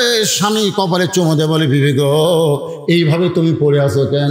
ফাতেমা বলতেছে, আমার ভাগ্য খারাপ, এতদিন পরে স্বামী আমার দাওয়াতের কাজ করে বাড়িতে আসলো, আর আমি দরজা খুলতে পারলাম না, আমার ভাগ্য বড় খারাপ, আমার ভাগ্য বড় খারাপ। আলী বলে, ফাতেমা তুমি কেন পড়ে গেলে সেইটা আগে বলো, তোমার শরীরে কোনো শক্তি নাই। ফাতেমা বলে, স্বামী গো, আজকে 3 দিন হলে আমার বাড়িতে কোনো কোনো খাওয়া নাই, আমি নিজেও খাইনি। আপনার দুইটা সন্তান 2 দিন হলে না খাইয়া কানতে কানতে এখন ঘরের মধ্যে ঘুমায় গেছে। আমার শরীর দুর্বল হওয়ার কারণে আমি ঘুর্মিকে পড়ে গেলাম, আপনার জন্য আমি দরজা খুলতে পারলাম না। আলী কান্দে, পাগলের মতন কান্দে। যার বউটা 3 দিন হলে খায় নাই, সন্তান দুইটা 2 দিন হলে খায় নাই, আর দরজায় বসে আছে কে? ধরেন দরজাত কে বসে আছে? কি ফকির? ঠান্ডা ফকির না গরম ফকির? যে সালাম দিলে এই মিয়া, এখন যদি আলী যায় ফকিরকে বলে, বাবা ফকির, ও বাবা তোকে আমি কান্দত করে নিয়ে আসলো বাবা, কিন্তু বাড়ির মধ্যে ঢুকা দেখতে আমার বউ 3 দিনের না খাওয়া রে, আমার সন্তান 2 দিন হলে খায়নি বাবা, মাফ কর রে, মাফ কর রে। এই কথা যদি আলী ফকিরকে বলে, ফকির তো সালাম দিলেই দিয়ে দিছে, আর এই কথা বললে কি হবে? হযরত চিন্তায় পড়ে গেলেন, কি করব? এমন সময় যে আয়াত দেওয়া শুরু করলাম, ইয়া আইয়ুহাল্লাযীনা আমানুস্তাঈনু বিস-সাবরি ওয়াস-সালাহ ইন্নাল্লাহা মা'আস-সাবিরিন। আল্লাহর কাছে যদি কিছু পাওয়ার চাও তাহলে অধৈর্য হলে চলবে না, ধৈর্য আর নামাজের ভিতর দিয়ে চাওয়া লাগবে।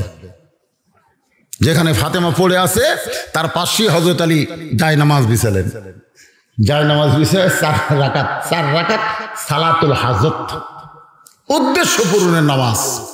কয় রাকাত? 4 রাকাত। নামাজ শেষ করে আল্লাহকে বলতেছে, আল্লাহ আল্লাহ, এমন একটা ফকির দরজাত বসে আছে আল্লাহ, যেই ফকির সালাম দিলে এই মিয়া কয়, যেই ফকির আমার কান্দে চলে দরজা পর্যন্ত আইছে, কিন্তু বাড়ির মধ্যে ঢুকে দেখি আমার বউ 3 দিনের না খাওয়া, সন্তান 2 দিন হলে না খেয়ে ঘুম পাড়তেছে। আল্লাহ আল্লাহ, আমি নামাজ পড়লাম, খালি খালি চাচ্ছি না, নামাজের মাধ্যমে তোমার কাছে চাচ্ছি, আমার ফাতেমার জন্য নয়, হাসান হোসেনের জন্য নয়, ওই দরজার ফকিরের জন্য একটু ভিক্ষা দাও। কারণ আমার বউ 3 দিন হলে না খেয়ে আছে, এখন পর্যন্ত আমার উপরে তার কোনো অভিযোগ নাই, আমার হাসান হোসেন বাপের উপর অভিযোগ করে কোনো অসুবিধা নেই, কিন্তু ফকির এই তো আমার ছাড়বি না। তা আল্লাহ দেখো, আল্লাহ দেও, আল্লাহ একেবারে হয় দোয়া করতেছে আর চোখের পানি টস টস করে করতেছে।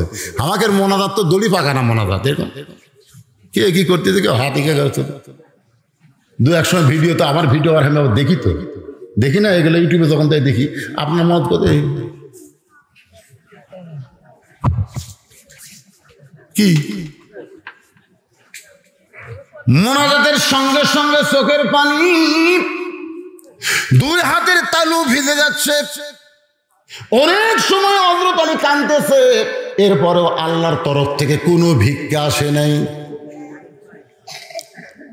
হয়তো আলী দেখতেছে মোনাজাত করে আর কাম হবে না, এবার বলতেছে, আল্লাহ লিমা তাকুলু মা লা তাফআলু। এটা কার কথা? আল্লাহর কথা। আল্লাহ বলেছে, তুমি যেইটা করো না সেইটা কেন বলো, তুমি যেইটা বলো সেইটা কেন করো না।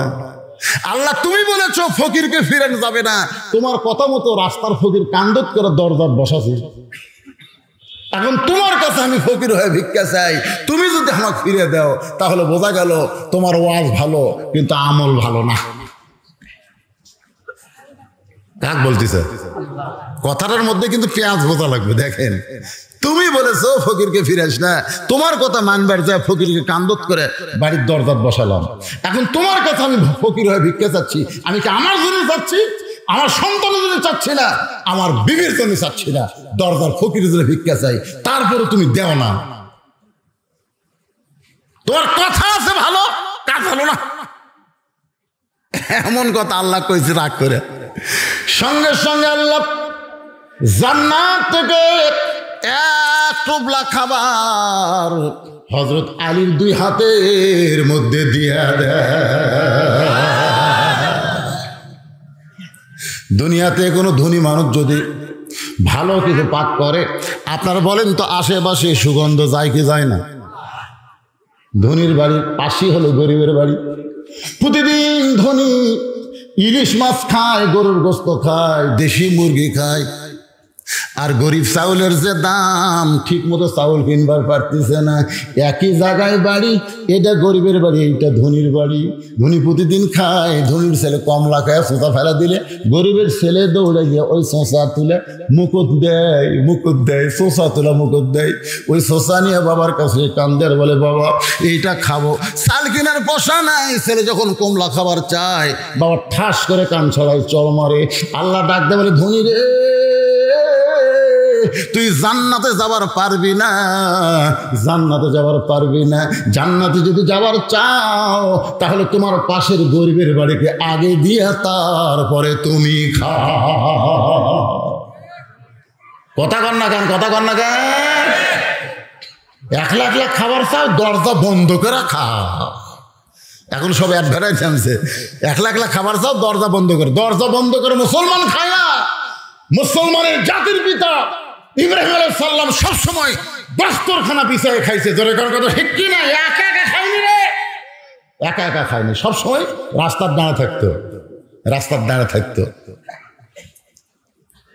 আল্লাহর কি কামে একদিন বিকেল হয়ে গেছে, বুঝলেন? কোনো মানুষ আমাকে জাতির পিতা ইব্রাহিম পাচ্ছে না। একটা বুড়া মানুষ আইছে, নিয়ে গেছে, নিয়ে দস্তরখানা বসে আবার বিসমিল্লাহ ছাড়া শুরু করছে। হয়তো ইব্রাহিম বলতেছে বিসমিল্লাহ বলেন, বিসমিল্লাহ, বিসমিল্লাহ। না না, আমি তো বিসমিল্লাহ দল লই, আমি অগ্নি পূজা করি, আমি বিসমিল্লাহ কব কেন? যেই কথা আমি বিসমিল্লাহ দল লই, অগ্নি পূজা করি, খালি কাড়ি গেছে। ইব্রাহিম আলাইহিস সালাম দেখতেছে, শালা তুই তো মুসলমানই না, খালি খাড়া লিছে। ফকির তো চলে গেছে। আল্লাহ ডাক দেয়, বলে ইব্রাহিম যাক, আমি 80 বছর হলে পাল্টিছি, আর এক সন্ধ্যা খিলাবে পারলাম না। আমি আল্লাহ 80 বছর ধরে রেজেক দেই, আর এক সুন্দর দাওয়াত দিয়ে থালি কেড়ে নিলে। নবিয়ানা ডিগ্রি যদি রাখতে চাও, তাড়াতাড়ি দৌড় দাও। ইব্রাহিম ও ভাই রে, ফকির কয় কি হচ্ছে হুজুর? বুকত লেখা সব ভাই সব। কি জন্যে থালি কায়দা নিয়ে ডাকেন কেন? বলে আমার আল্লাহ ডাক দেয়, বলে ইব্রাহিম যাকে 80 বছর খাওয়া, এক সন্ধ্যা দাওয়াত দিয়ে খাওয়ার পারলি না, সে আল্লাহ তোকে ডাক দিবার কইছে। অগ্নিপূজক কান্দার বলে আজ থেকে একদিন ছাড়া দিলাম, তোমার আল্লাহ কি আমার আল্লাহ মেনে নিলাম।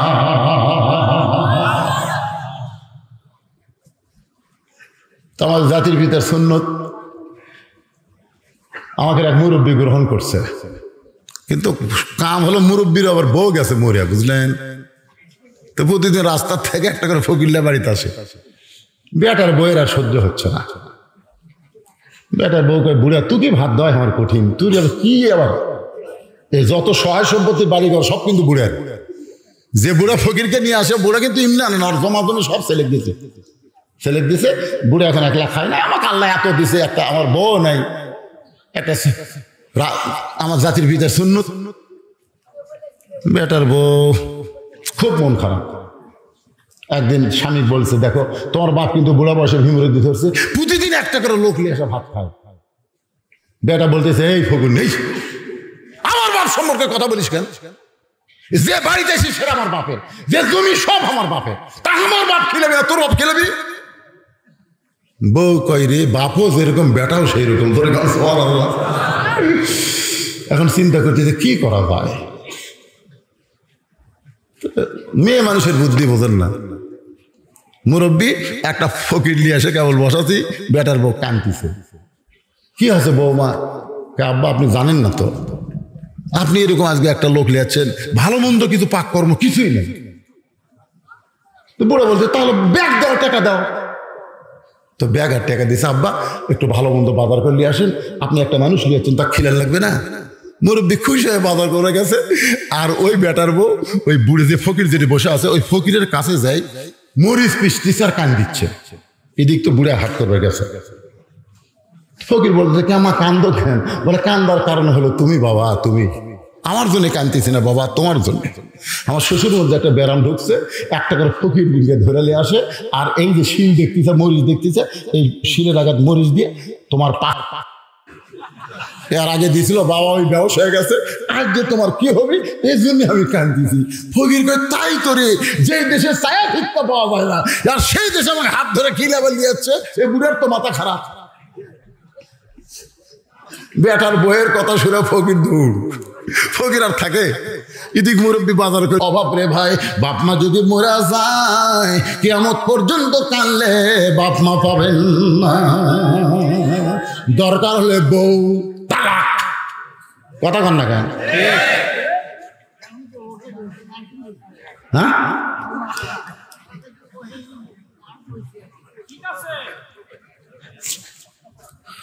মুরব্বী দরকার হলে কি তালাক, কথা কন না কেন?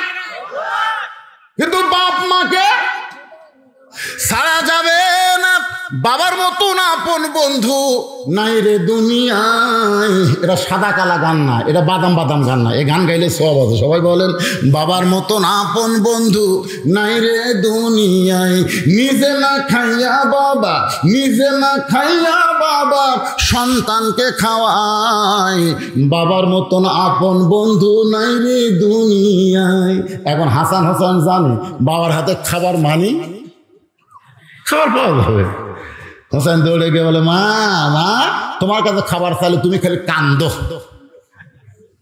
দেখো বাবার হাতে খাবার। দৌড়ে গিয়া বাবার দুইটা পা জাপটে ধরে বলে, বাবা এতদিন কোথায় ছিলেন বাবা, তাড়াতাড়ি খাবার দেন, খাবার দেন গো বাবা, আমি আর আমার হাসান ভাই না খেয়ে ক্ষুধায়। ও আমার মা, দেখো বাবা না খেয়ে কত কষ্ট পায়। আলী হোসেনের দিকে তাকায়, হাসানের দিকে তাকায়, দুইটা সন্তানের শুকনো মুখ দেখে তার কলিজা ভাঙ্গে যায়। কিন্তু আল্লাহর কোরআন বলতেছে, ইন্নামা আমওয়ালুকুম ওয়া আওলাদুকুম ফিতনা। আলী রে, সন্তানের মুখের দিকে তাকায়া ওই হাতের বেহেশতি খাবার দরজার ফকিরকে ভুলে যাস না। সন্তান আর সম্পদ হলো বিপদের কারণ, তোর জন্য কিন্তু দেইনি, ফাতেমার জন্য কিন্তু খাবার দেই নাই, তোর হাসান হোসেনের জন্য কিন্তু তুই খাবার চাস নাই, তুই দরজার ফকিরের জন্য খাবার চাইছিস। আলী, যতই সন্তান কান্দুক বিবি বাচ্চার দিকে না তাকায় দরজার দিকে চলে যা। আপনার বলেন তো, হযরত আলীর কাছে আল্লাহর কোরআন বড় না সন্তান বড়? পাঁচ যেই বাড়াবার আছে, হোসাইন যেরকম ধরা দরকার, খিদে লাগিছে, হাতত খাবার দিচ্ছে না, মেজাজ খারাপ হবে না, দুই কাঁকড়ার মতো চাপিয়ে ধরেছে।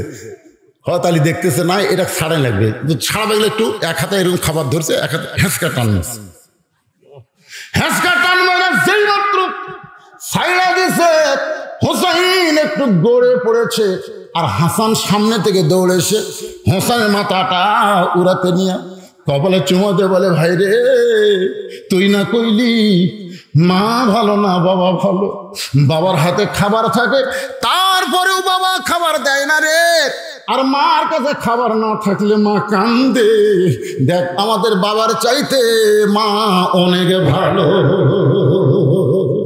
এই কথা যখন হাসান বলতে তো হোসেনকে, এমন সময় হোসেন হাসানের কোলের মধ্যে মাথা দিয়া এভাবে শাহাদত আঙ্গুলি তুলে বলতেছে, ও বাবা তুমি আমাকে মারছো বাবা, তুমি আমাকে ফেলে দিয়েছো বাবা, তুমি কি আমারে চিনো?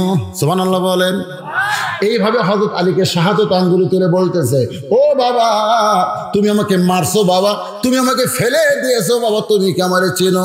যেই মাত্র বলেছে তুমি কি আমারে চিনো, সঙ্গে সঙ্গে হযরত আলীর গোটা দেহ থরথর করে কাঁপতেছে। কারণ একদিন আল্লাহর নবী সাহাবীদের নিয়ে আলোচনা করতেছেন, শত শত সাহাবী নবীর সামনে আলোচনা শুনতেছে। সুবহানাল্লাহ।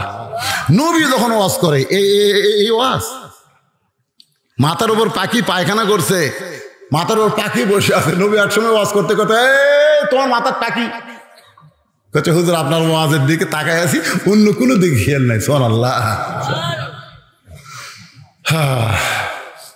সাহাবীরা পাগলের মতন ওয়াজ শুনতেছে, আর পিছন দিক থেকে হোসেন এসে বলতেছে, ও না না, সারাদিন খালি সাহাবী নিয়ে থাকে রে, তোমার সাহাবীগুলো ছুরি দাও, এখন তোমার সাথে আমি খেলে করবো। মানে প্রতিদিন নবী আবার একটা সময় হাসান হোসেনকে দিছে খেলার জন্য। সুবহানাল্লাহ বলেন না কেন? খালি সাহাবীর সামনে ওয়াজ করে, সাহাবীর সাথে থাকে সবসময়। আবু বকর রাদিয়াল্লাহু হুযায়ফাতুল ইয়ামিনকে বলতেছে, যা তাড়াতাড়ি যা, ওকে আটকা। ও যদি নবীর কাছে আসে তাহলে কিন্তু আমাকে ওয়াজ শোনা শেষ। হুযায়ফাতুল ইয়ামিন এক দৌড়ে গিয়ে হোসেনকে বুকের মধ্যে দিয়ে বলতেছে, বাবু এখন তুমি তোমার নানার কাছে যাইও না, কারণ তোমার নানা এত সুন্দর কথা বলতেছে, সাহাবীরা কলিজার খাতায় সেগুলা লিখতেছে। জোরে করে সুবহানাল্লাহ। ছোট্ট হোসেন হুযায়ফাতুল ইয়ামিনের কোল থেকে বলতেছে, রে নানা সাহাবীরা, আমার নানাকে চিনো বলে নানার কথা তোমাদের ভালো লাগে, কিন্তু আমাকে চিনো না বলে নানার কাছে আমাকে যাবার দেও না। আজকে শুনে নাও, ওই নানার চাইতে আমি হোসেন কোনো অংশে ছোট না।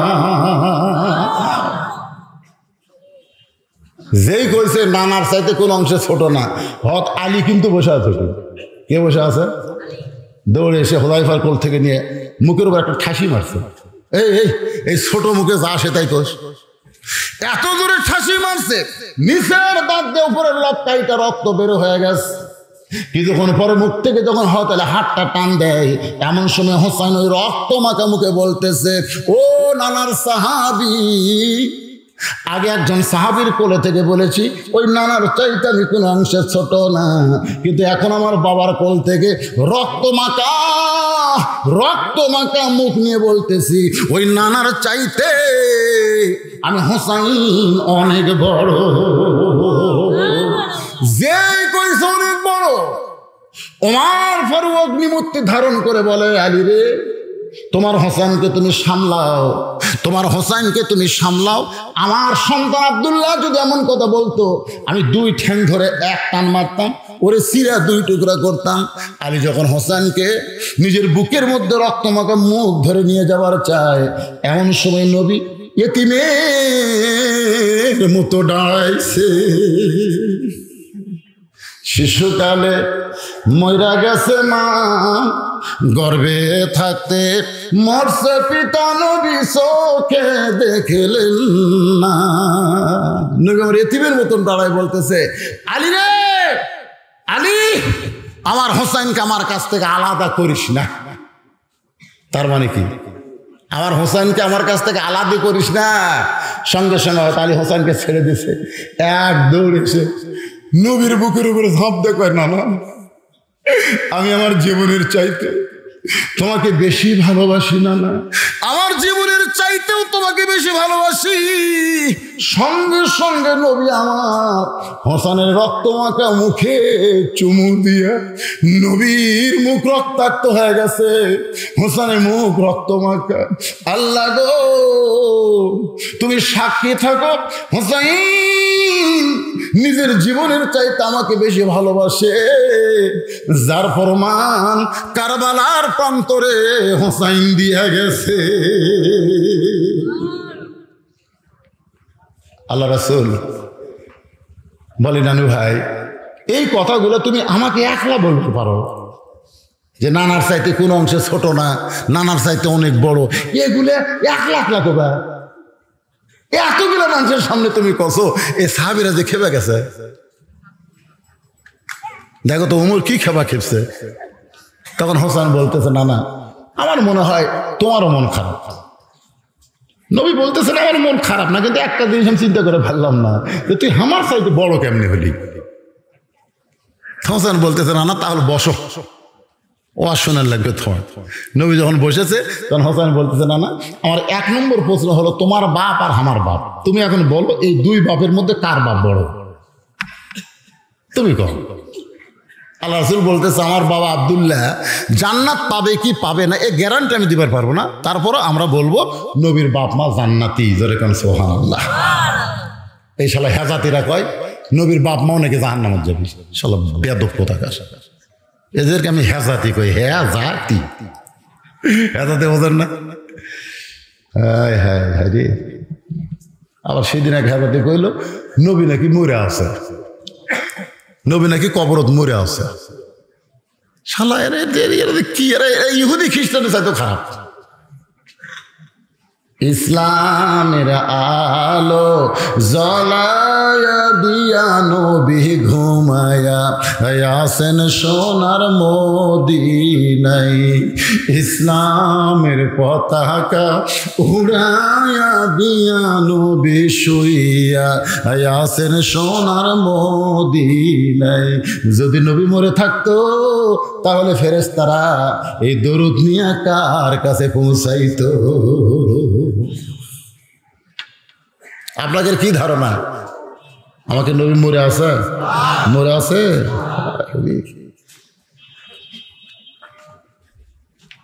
আবার এই যে কবর নিয়ে রওজা নিয়ে আবার এটা খ্যাত না, আসলে নবীর হাদিস, মান যারা কবরি ওয়াজাবাত লাহু শাফাআতি ইয়াউমাল কিয়ামা।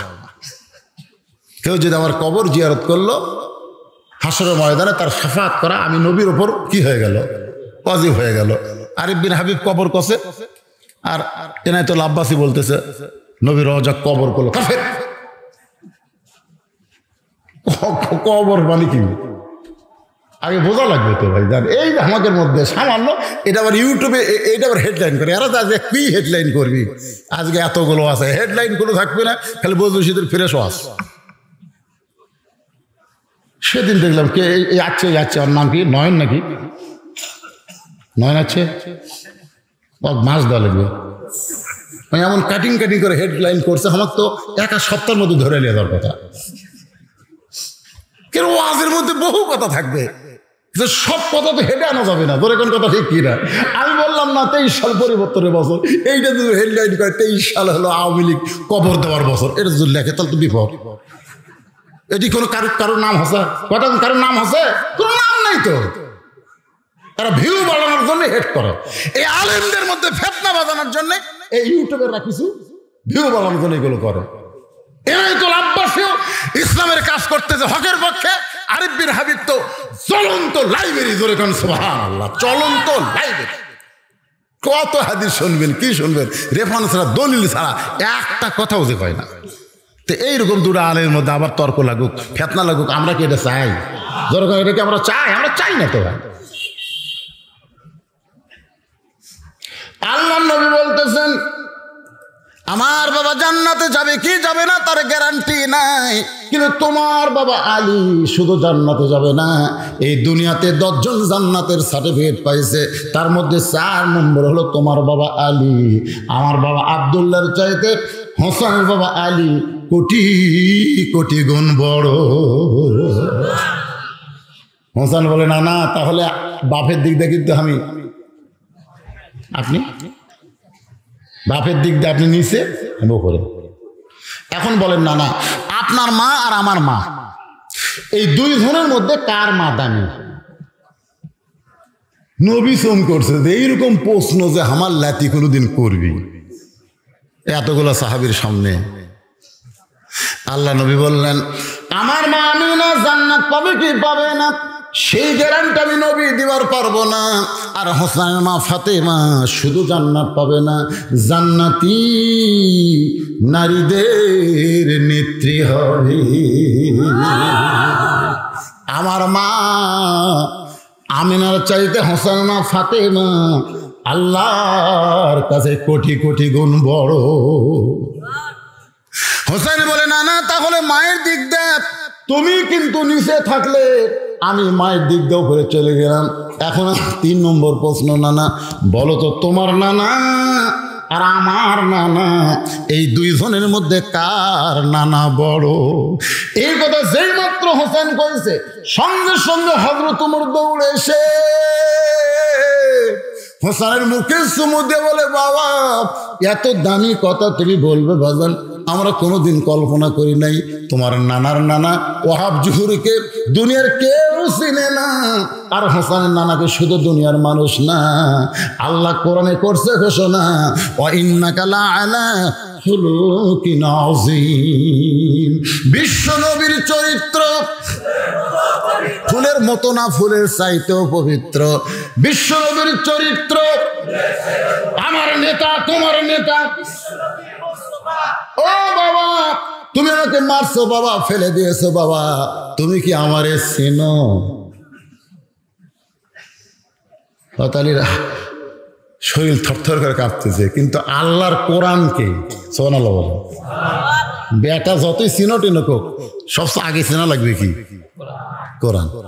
কোরআনের মহব্বতে ওই জান্নাতি খাবার টোবলা নিয়ে দরজা খুলছে। দরজা খুলে দেখে ফকির দাঁড়ায় আছে। যে ফকির কান্দর চড়াচ্ছে, হাঁটতে আর পারে না, যে ফকির শুতে হচ্ছে চাদরের উপর, সেই ফকির খাড়া হয়ে আছে। বাড়ির মধ্যে বউ পড়ে আছে, সন্তান পাও ধরেছিল, হ্যাঁচকা টান মারছে, হাতে জান্নাতের খাবার। আলী চিল্লাবে, এই ফকির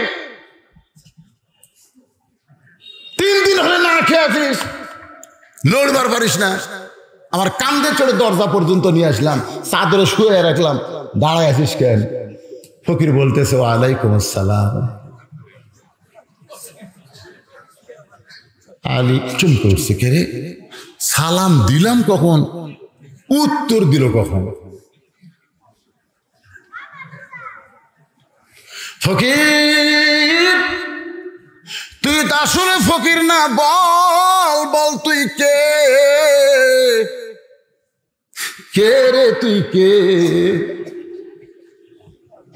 আসলেই তো ফকির না, আসলে তাহলে কে? মুসলমান হিসাবে আমাদের জানার একটু অধিকার আছে না নাই? আল্লাহ কোরআনে বলেছেন, আল্লাযী খালাকাল মাউতা ওয়াল হায়াতা লিয়াবলুয়াকুম আইয়ুকুম আহসানু আমালান ওয়া হুয়াল আজিজুল গফুর। পরীক্ষা হবে ভাই, পরীক্ষা হবে। লিয়াবলুয়াকুম, তোমাদের পরীক্ষা করা হবে। কিসের পরীক্ষা? সাবজেক্ট কি? আহসানু আমালা, সুন্দর আমল। ঘড়ির দিকে তাকায় দেখেন রাত বেশি হয়নি, 12টা বাজছে। আমি ওয়াজ আরো কিছু করবো, অসুবিধা নাই, কিন্তু এই যে যারা কোরআনকে ভালোবাসলেন আলীর সঙ্গে, আলীকে এটা ফকির না, কে? এটা শুনলেই আপনার আশ্চর্য হবেন। তা আমি কোনো অস্ত্র কোনো জায়গায় থুয়ে যায় না, সব করেই যায়। কিন্তু সমস্যা হলো, আমাকে এমন টাইমে, আমি তো আরো আগে এসে বসেছিলাম, কিন্তু টেজে আনতেছে না আদায়। আপনাদের গ্রামের ছেলে আমার বেলাল ভাই আদায় করতেছিল। আমি চিন্তা করলাম যে এই বেলকুচির মধ্যে, বেলকুচি, এনায়তপুর, বেলকুচি, চৌহালি, এই 3 থানার মধ্যে খালি টাকা চাওয়া লেওয়া যায় না। শোনেন, আগে কথাটা শোনেন, আমি আপনাদের এলাকার ওয়াজ করিনি, খালি বলছি দেন। একবার ওই যেটা কি ওরা ক্ষুদ্র মাটিয়া, আমি বলছি ভাই 10,000 টাকার 10 জন প্লেয়ার, একজন করছে হুজুর আমি 1 লাখ, 10টা লাগবে। আমি এটা কোন জায়গায়? পরে গোটাল টেবিল গেলে 500 টাকা 100 টাকা ঠিক। আমি বলে এটা কোন দেশ রে বারে? বেলকুচি হুজুর। তো এটাও বেলকুচি। এই রাজারা কি ফকির হসে? এই রাজারা কি ফকির হসে? এই রাজাপুর ফকিরের মতন টাকা দান করলো, 10,000 টাকা কেউ দেয়নি। আমি চিন্তা করলাম, এরা কি করবি? এরা মাদ্রাসা চলাবি কেমনে? এ মাদ্রাসা ভেঙ্গা তো বক্তা বিদায় করা লাগবে। জোরে কোন কথা ঠিক কিনা? মাসের ইটা খুলে বেছে বক্তা বিদায় কর, বক্তারও তোর টাকা থাকবি না।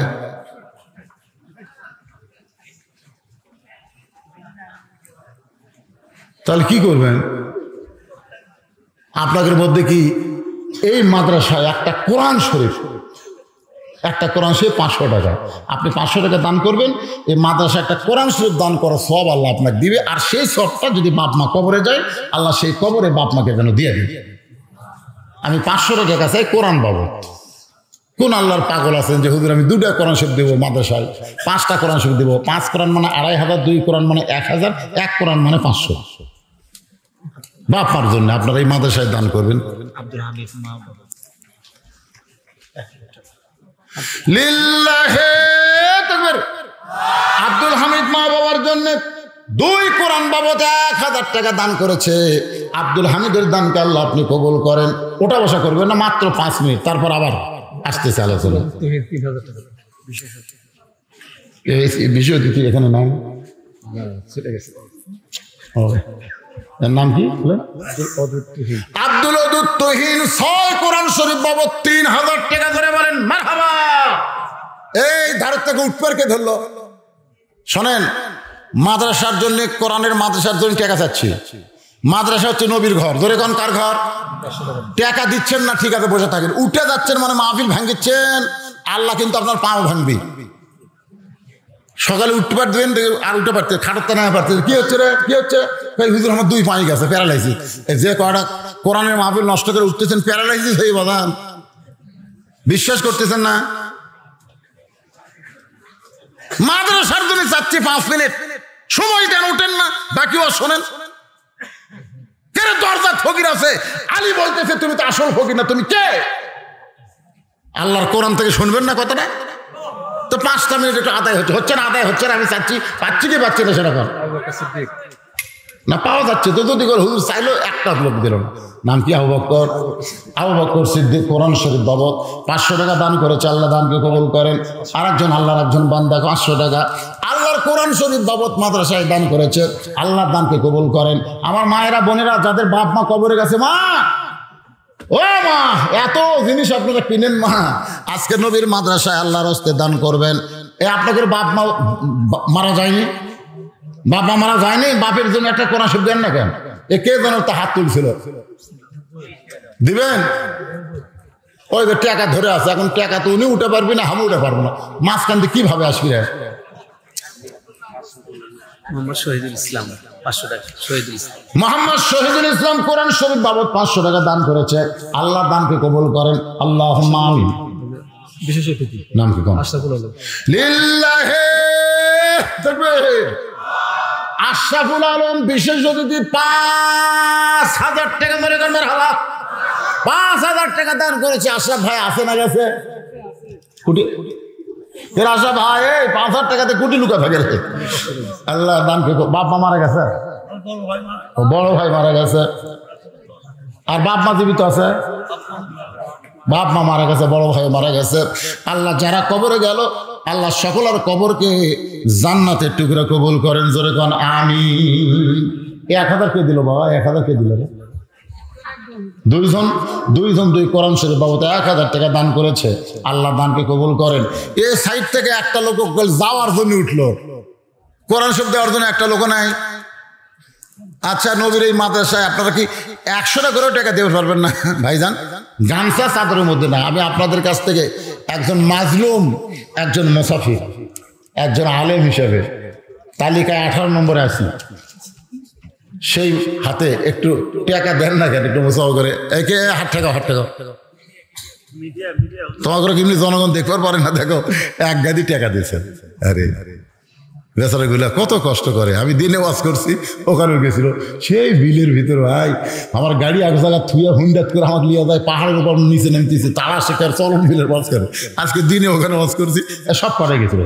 কিভাবে যায়, কত কষ্ট করে, কি খায় না খায়।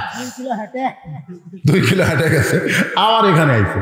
তো মাশাআল্লাহ, সে মিডিয়ার পক্ষ থেকে আরে না খায়, দেখেন এরা খাওয়ার পারতো, টাকা হলে হোটেল খাওয়া হতো, না খায়। আল্লাহর নবীর মাদ্রাসায় দান করলো, আল্লাহ মিডিয়ার বরকত দিয়ে দাও।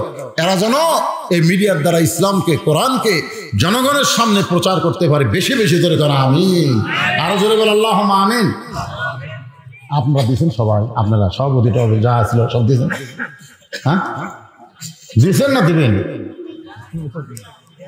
এই সাইড থেকে একটা কোরআন শরীফ দেওয়ার লোক নাই? 500 টাকা দিবে। ওই তো টাকা ধরে আছে, দেখছেন? হাইরে হাইরে 2টা ধরে আছে রে। আসলে তো বিপদ রে বারে। আচ্ছা, 100 টাকা ধরে তো আমি চাইও বিপদ। আপনার তো উঠবেন না মনে হয়। আলহাজ হাফেজ আব্দুল মান্নান।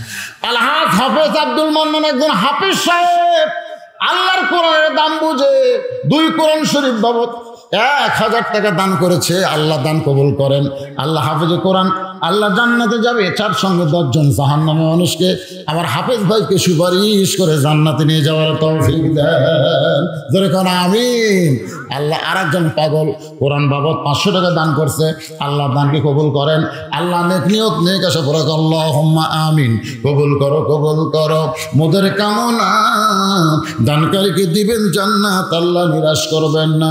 দোয়া করদম বাদার গাহে এলাহি হায়াত দৌলত এলমে দারাজি। একটু জিকির করেন লা ইলাহা ইল্লাল্লাহ, লা ইলাহা ইল্লাল্লাহ, লা ইলাহা ইল্লাল্লাহ, লা ইলাহা ইল্লাল্লাহ, লা ইলাহা ইল্লাল্লাহ।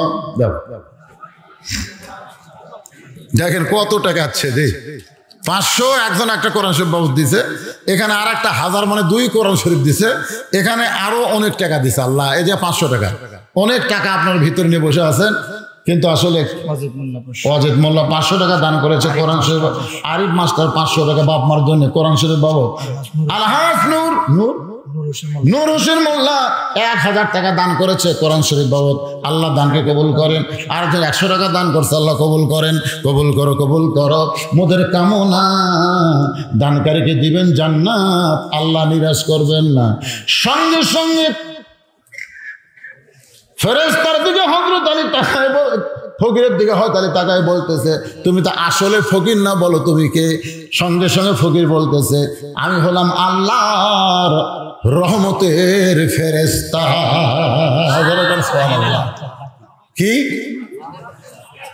আলী বলতেছে, ফেরেশতা হয়ে মানব স্বরূপ ধরছো কেন? বলে আমাদের মধ্যে একটা চিন্তা হচ্ছিল যে একটা মানুষ কি করে এতগুলা ডিগ্রি পায়। একটা মানুষ, কয় মানুষ? এক মানুষ জান্নাতি যুবক সর্দারের বাপ। আপনারা বলেন তো, জান্নাতি 2টা যুবক সর্দার হবে, হাসান হোসেন তার বাপের নাম কি? সেই মানুষটাই আবার জান্নাতি নারীদের নেত্রীর স্বামী। আল্লাহ নবী পর্যন্ত বলেছে যে আমার আলীর মতন সৌভাগ্যবান কোন নবীও হয়নি, কোন সাহাবীও হয়নি, কোন মানুষ কিয়ামত পর্যন্ত হবে না তো কেউ। আল্লাহ রাসূল বলেছেন আমিও হইনি। কি জন্য? বাপ হিসাবে আলী আমার চাইতে বেশি সৌভাগ্যবান, কারণ তার 2টা সন্তানকে আল্লাহ জান্নাতের যুবক সর্দার বানায় দিবে। সুবহানাল্লাহ বলে। স্বামী হিসাবে আলী আমার চাইতে বেশি সৌভাগ্যবান, কারণ আলীর বউ ফাতেমা জান্নাতে নারীদের নেত্রী হবে। সুবহানাল্লাহ। আবার সে আলী হচ্ছে আনা মাদিনাতুন এলমে ও আলী ও বাবুহা। রাসূল বলেছে এলমের শহর, আলী হচ্ছে তার দরওয়াজা, জ্ঞানের রাজা। ধরে করেন সুবহানাল্লাহ। আবার সে আলী জিহাদের ময়দানে কয় নম্বর? ফের হযরত আলীর জিহাদি জীবন পড়েন নেই, পড়বেন। হযরত আলীর জিহাদি জীবন একটা বই পাওয়া যায়। হযরত আলী জিহাদত যাওয়ার আগে নিয়ত করতে, আল্লাহ আমি কিন্তু একলা যুদ্ধ করবো না, তোমার কিন্তু আমার সাথে থাকা লাগবে, আগে তুমি ওয়াদা দাও, তারপরে যুদ্ধ নামবো। সুবহানাল্লাহ খান না? যখন দরদার টান মারছিল, আলী কি একলাই টান মারছিল? আল্লাহ সাথে আছিল। আল্লাহর কুদরতি পাওয়ার, আলীর হাত মারছে, টান খুলে ঢাল বানাচ্ছে, যেটা 50 জন উঠে ওর পারে না, ফেলে দিচ্ছে, 80 গজ দূরে গিয়ে পড়ছে। বুঝতেছেন না? সে আলী আসাদুল্লাহ গালিব। একই মানুষ এত ডিগ্রি কেমনি পায়? আল্লাহ বললেন লিয়াবলুয়াকুম আইয়ুকুম আহসানু আমালা। পরীক্ষা তোমাদের পরীক্ষা করা হবে সুন্দর আমলের। কোরআন শরীফ বাবদ একজন 500 টাকা দান করছে, আল্লাহ কবুল করেন। বারেক শেখ 1000 টাকা দান করছে, আল্লাহ কবুল করেন। হাজী হুমায়ুন আহমদ ময়নান মোল্লা 500 টাকা দান করছে, আল্লাহ দানকে কবুল করেন। সকলে আল্লাহুম্মা আমিন। তা আপনাদের আমি একটা অনুরোধ করি, সেটা হলো হাফেজ শাহিন, উনি 1000 টাকা দান করছে, আল্লাহ তার দানকে কবুল করেন। একটা অনুরোধ করি, সেটা কি, আগামী বছর থেকে যদি এখানে আপনারা মাহফিল করেন, তাহলে প্রধান বক্তার জন্য আপনারা 1 টাকা আদায় করবেন না, দ্বিতীয় বক্তাদের আদায় করে নেবেন। কারণ আজকের এই বেলকুচি রাজাপুরের মানুষ ভালো দেখে বসে আছে। কারণ আমি যে জায়গাতেই ওয়াজের পরে বলছি বাবা কিছু দেওয়া লাগবে, এই দেওয়া লাগবে করে আর মোনাজাত করার লোক নেই। এই কয়েকটা ইউটিউবার ছাড়া আমি মোনাজাত পাইনি। এরাই কয়েকজন বসে থাকে, মানে ওরা তো বেকায়দা, বুঝলেন, যাবার চালাতে পারতেছে না, কারণ এই যে হওয়ার কাছে বান্দা আছে। তো এই কয়েকজন ছাড়া আমিন করার একটা লোক নেই। তো দিবেন না, কেন দেওয়া লাগবে, সব দিবেন। 1 রুমাল কে 3-4টা রুমাল দেন। অনেকে হয়তো বলবে শয়তান ওয়াসওয়াসা মিন শারিল ওয়াসওয়াসিল খান্নাস, ভিতরে খান্নাস বলবে একবার দিছিস আবার কি একবার ব্যাংকে টাকা থই মানুষ বারবার থই, যত রাখবে তত বাড়বে। আপনি যত দান করবেন আপনার নামে জান্নাতের ব্যাংকে তত আল্লাহ বাড়াই দিবে। ধরে গেল সুবহানাল্লাহ। একবার দিয়েছেন কেউ বারবার দেন, অসুবিধা নেই, দেন। হ্যাঁ বাচ্চারা যা হয় দেন। যারকে পায়ের তলে ফেরেশতারা নূরের পাকা বিছাই দেয় সেই বাচ্চারা আপনাদের কাছে রুমাল নিয়ে যাচ্ছে, দেন সবাই আল্লাহ রাস্তায় দেন। কি ময়নারা রে, তাই তো সামনে বসে আছে। চেহারা দেখলেই শান্তি। এখানে বুদবুদে হাতে রে, এখন থেকে কেউ শরীর দিয়ে ভালো হচ্ছে। আর রে খালেদ সাইফুল্লাহ রে, এরা খালেদ সাইফুল্লাহ, আল্লাহ কবুল করুক ধরে কেন আমিন।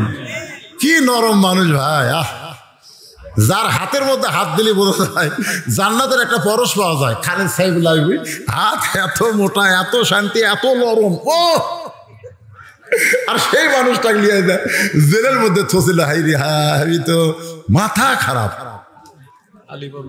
সুবহানাল্লাহ, একেবারে ওই রকম হচ্ছে মোটা। লিল্লাহি আকবার বলতেছে, আমাদের মধ্যে যখন এইরকম চিন্তা গবেষণা হয়, আল্লাহ ডাকতে বলে ফেরেশতা তোরা মনে করিস না আমি আলীকে ইচ্ছা করে ডিগ্রি দিয়েছি। যতগুলো ডিগ্রি আলীর আছে সমস্ত ডিগ্রি আলী অর্জন করেছে। আমাদের বাংলাদেশের তো কিছু কিছু নেতারা ডিগ্রি কিনতেছে। ধরে কোন কি কিনতেছে? ডিগ্রি কিনতে পাওয়া যায় না ডিগ্রি। তো পরীক্ষা করো, তো ফেরেশতা বলতেছে মানব স্রোতে ফকির হয়ে সেই পরীক্ষা করতেছে। আপনি আল্লাহর কোরআনকে সম্মান দিয়ে আমি এই নিয়ে বলার পরেও আপনি আমার সঙ্গে খারাপ ব্যবহার করেননি শুধুমাত্র কোরআনের জন্য। জোরে কান সুবহানাল্লাহ। আমি একটা রাস্তার ফকির হয়ে আপনার কান্দর চলবার চাচ্ছি, আপনি সাইলকে ফিরাবার পারেন নাই কোরআনকে সম্মান দিয়ে আপনি আমার কান্দে নিছেন। আপনি দরজার কাছে আমাকে মাটি ফেলা দিতে পারতেন, কিন্তু ফেলা দেননি। আল্লাহর কোরআনকে সম্মান করে লান তানালুল বিররা হাত্তা তুনফিকু মিম্মা তুহিব্বুন, আপনার দামি চাদর বিছাই দিয়েছেন। আপনি আল্লাহর কোরআনকে সম্মান করে বাড়ির মধ্যে গিয়ে বউ পড়ে আছে, তারপরও কোরআনের স্বার্থে আপনি আল্লাহর কাছে নামাজ পড়ে 2 হাত তুলেছেন।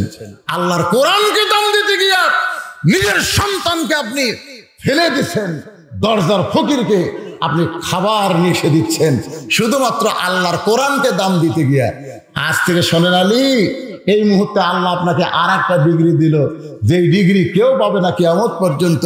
সেই ডিগ্রি হলো কাররামাল্লাহ ওয়াজহু, আল্লাহ আপনার চেহারাকে সম্মানিত করে দিল। ধরে কোন সুবহানাল্লাহ। যারা কোরআনকে সম্মান দেয় তাদের চেহারা আল্লাহ সম্মান করে দেয়। যুবকেরা শোনো, এই সামনে এই মাসেই মনে হয় ফুটবল খেলা, বিশ্বকাপ ফুটবল খেলা শুরু হবে, ঠিক না? হ্যাঁ, তোমাদেরকে বলতেছি বাবা, বিশ্বকাপে কিন্তু মুসলমান দেশও আছে না নাই? জোরকান আছে না নাই? তো মুসলমান দেশের পক্ষে হও। সৌদি আরব নাই? জোরকান সৌদি আরব নাই? ইরান নাই? তেলের পক্ষে হয় বেড়া দিলে আর্জেন্টিনা কি রে? এই পাগলারা। আচ্ছা ঠিক আছে। আপনি যদি এখানে থাকেন অতি শীঘ্র বাড়িতে যান। আপনাকে বাড়িতে খোঁজ করতেছে, আপনার সম্বন্ধে উনি ইন্তেকাল করেছেন। ইন্না লিল্লাহি ওয়া ইন্না ইলাইহি রাজিউন। আস্তাগফিরুল্লাহ, সকলে পড়ে আস্তাগফিরুল্লাহ রাব্বি মিন কুল্লি জামবি ওয়া তুবু ইলাইহি লা হাওলা ওয়া লা কুওয়াতা ইল্লা বিল্লাহিল আলিয়্যিল আযীম। ভাইজান কিছু বলবেন? আপনি কিছুই বলবেন না? তোমার আজ করে দিলাম। আল্লাহুম্মা আমিন। আল্লাহুম্মা আনতাস সালাম ওয়া মিনকাস সালাম, তাবারাকতা ইয়া যাল জালালি ওয়াল ইকরাম। আল্লাহ তাআলা যোগ্য সভাপতির সভাপতিত্বে আজকে রাজাপুর মাদ্রাসায় জান্নাতের বাগান লেগেছিল। এই মোনাজাতের ভিতর দিয়া বাগানের সমাপ্ত হবে। 1 বছর পর আবার জান্নাতের বাগান লাগবে এই জায়গায়। হয়তো আমরা অনেকে থাকবো না, হতে পারে আজকের মাহফিল আমাদের জীবনের শেষ মাহফিল, হতে পারে আজকের মোনাজাত আমাদের জীবনের শেষ মোনাজাত। ও দরদি আল্লাহ, সেই মাগরিবের নামাজের পর থেকে রাত 12টা পার হয়ে গেল। এই দীর্ঘ সময় পর্যন্ত যত আলোচনা হয়েছে, এর মধ্যে যত ত্রুটি বিচ্যুতি মাফ করে হাদিয়া যা মঞ্জুর করো। সোনার মদিনায় নবী পাকের রওজা মোবারকে কবুল করে না। মদিনা মদিনা, কত সুন্দর নাম মদিনা।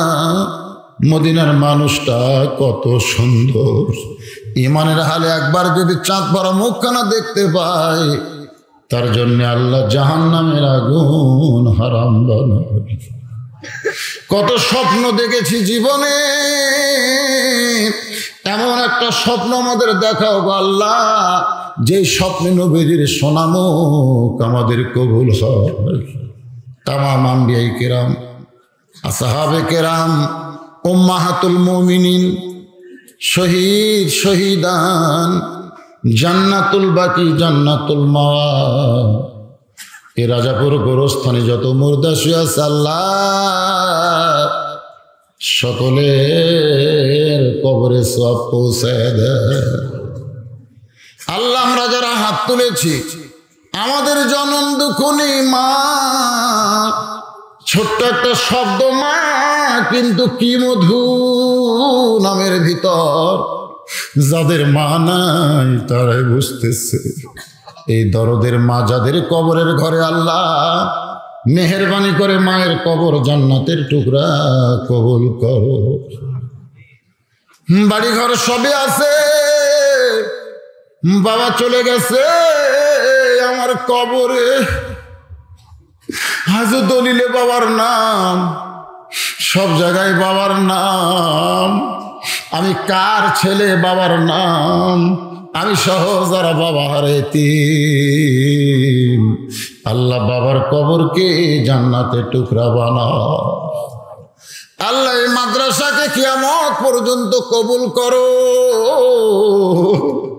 এই মাদ্রাসার জায়গা দিয়ে, জমি দিয়া মাদ্রাসা গড়ায় যারা কবরে চলে গেছে, আল্লাহ তাদের কবরকে জান্নাতের টুকরা বানায় দাও। বর্তমানে যারা মাদ্রাসার দায়িত্বে আছে, সুন্দর করে আবার নতুন করে মাদ্রাসা পরিচালনা করার হিম্মত তৌফিক তাদের দান করে দাও। আল্লাহ আজকের মাহফিলের সম্মানিত সভাপতি মুফতি সাহেব, আলেম সাহেব, হাফিজ সাহেব, আল্লাহ তুমি তাকে কবুল করো। আল্লাহ আজকের মাহফিলে দুইজন সম্মানিত বিশেষ অতিথিবৃন্দ আল্লাহ কবুল করো। আলেম ওলামাদের কবুল করো, হাফিজকারীদের কবুল করো। আল্লাহ মাজলুম আলেম যারা আজকে জেলখানায় বন্দি জীবন কাটছে, আল্লাহ আল্লাহ কোরআনের পাখিগুলোকে আবার কোরআনের ময়দানে ফিরে দাও। আল্লাহ আল্লাহ হক কথা বলে নাম মামুনুল হক, আল্লাহ আজকে জেলখানায় বন্দি কলিজার টুকরা আমার আমির হামজা জেলখানায় 50 বছর যিনি কোরআনের তাফসীর করলেন, আমার ওস্তাদ আল্লাহর ওলি জেলখানায়। আল্লাহ আল্লাহ তুমি সব পারো, আল্লাহ তুমি সব পারো। তোমার দরবারে আমাদের করুণ আর কাকুতি। আল্লাহ এই ময়না পাখিগুলোকে আবার তুমি কোরআনের ময়দানে ফিরে দাও। আল্লাহ আল্লাহ আমি গুনাহগার বলে ফিরাই দিও না। আল্লাহ আলেম ওলামা হাত তুলেছে, হাফেজের হাত তুলেছে, কচি কচি মাসুম বাচ্চারা মাদ্রাসার তালবে ইলম হাত তুলেছে। আল্লাহ ওদের মাসুম বাচ্চারা হাতের ওসিলায় আজকে আমাদের দোয়াকে কবুল করো। আল্লাহ আল্লাহ আজকে মাহফিল কমিটির সভাপতি, মাহফিল কমিটির সহসভাপতি, সেক্রেটারি, কেশিয়ার সবকে কবুল করো। আল্লাহ যারা নগদে বাকিতে দান করেছে, আল্লাহ সকলের দানগুলোকে কবুল করো। আমার মা বোনদের জন্য দোয়া করি, মা বোনদেরকে আল্লাহ তুমি কবুল করো। আল্লাহ আল্লাহ যুবকদের জন্য দোয়া করি, যুবকদেরকে 5 ওয়াক্ত নামাজে বানায় দাও। আল্লাহ আল্লাহ যুবকগুলোকে ফেসবুক, ইউটিউবার, ফেসবুক এবং এই খেলাধুলা থেকে, আল্লাহ পাবজি ফ্রি ফায়ার খেলা থেকে আল্লাহ যুবকদের হেফাজত করো। আল্লাহ আল্লাহ মেসি নেইমারের ভক্ত না করে যুবকদেরকে হাসান হোসেন ভক্ত বানায় দাও। আল্লাহ আল্লাহ কবুল করো, যুবকদেরকে নিয়ে আসো তুমি। আল্লাহ আমরা বুড়োগুলো মরে গেলে যুবকরাই থাকবে দেশে। আল্লাহ মেহেরবানি করো। আল্লাহ কত মানুষের জানাজার নামাজ আমরা পড়েছি, এই 2 হাতে কত কবরে আমরা মাটি দিয়েছি। একদিন আমরা সবাই মরে যাব। যেদিন আমাদের মরণ হবে, দিনটা যেন জুমার দিন হয়, মাসটা যেন রমজান মাস হয়।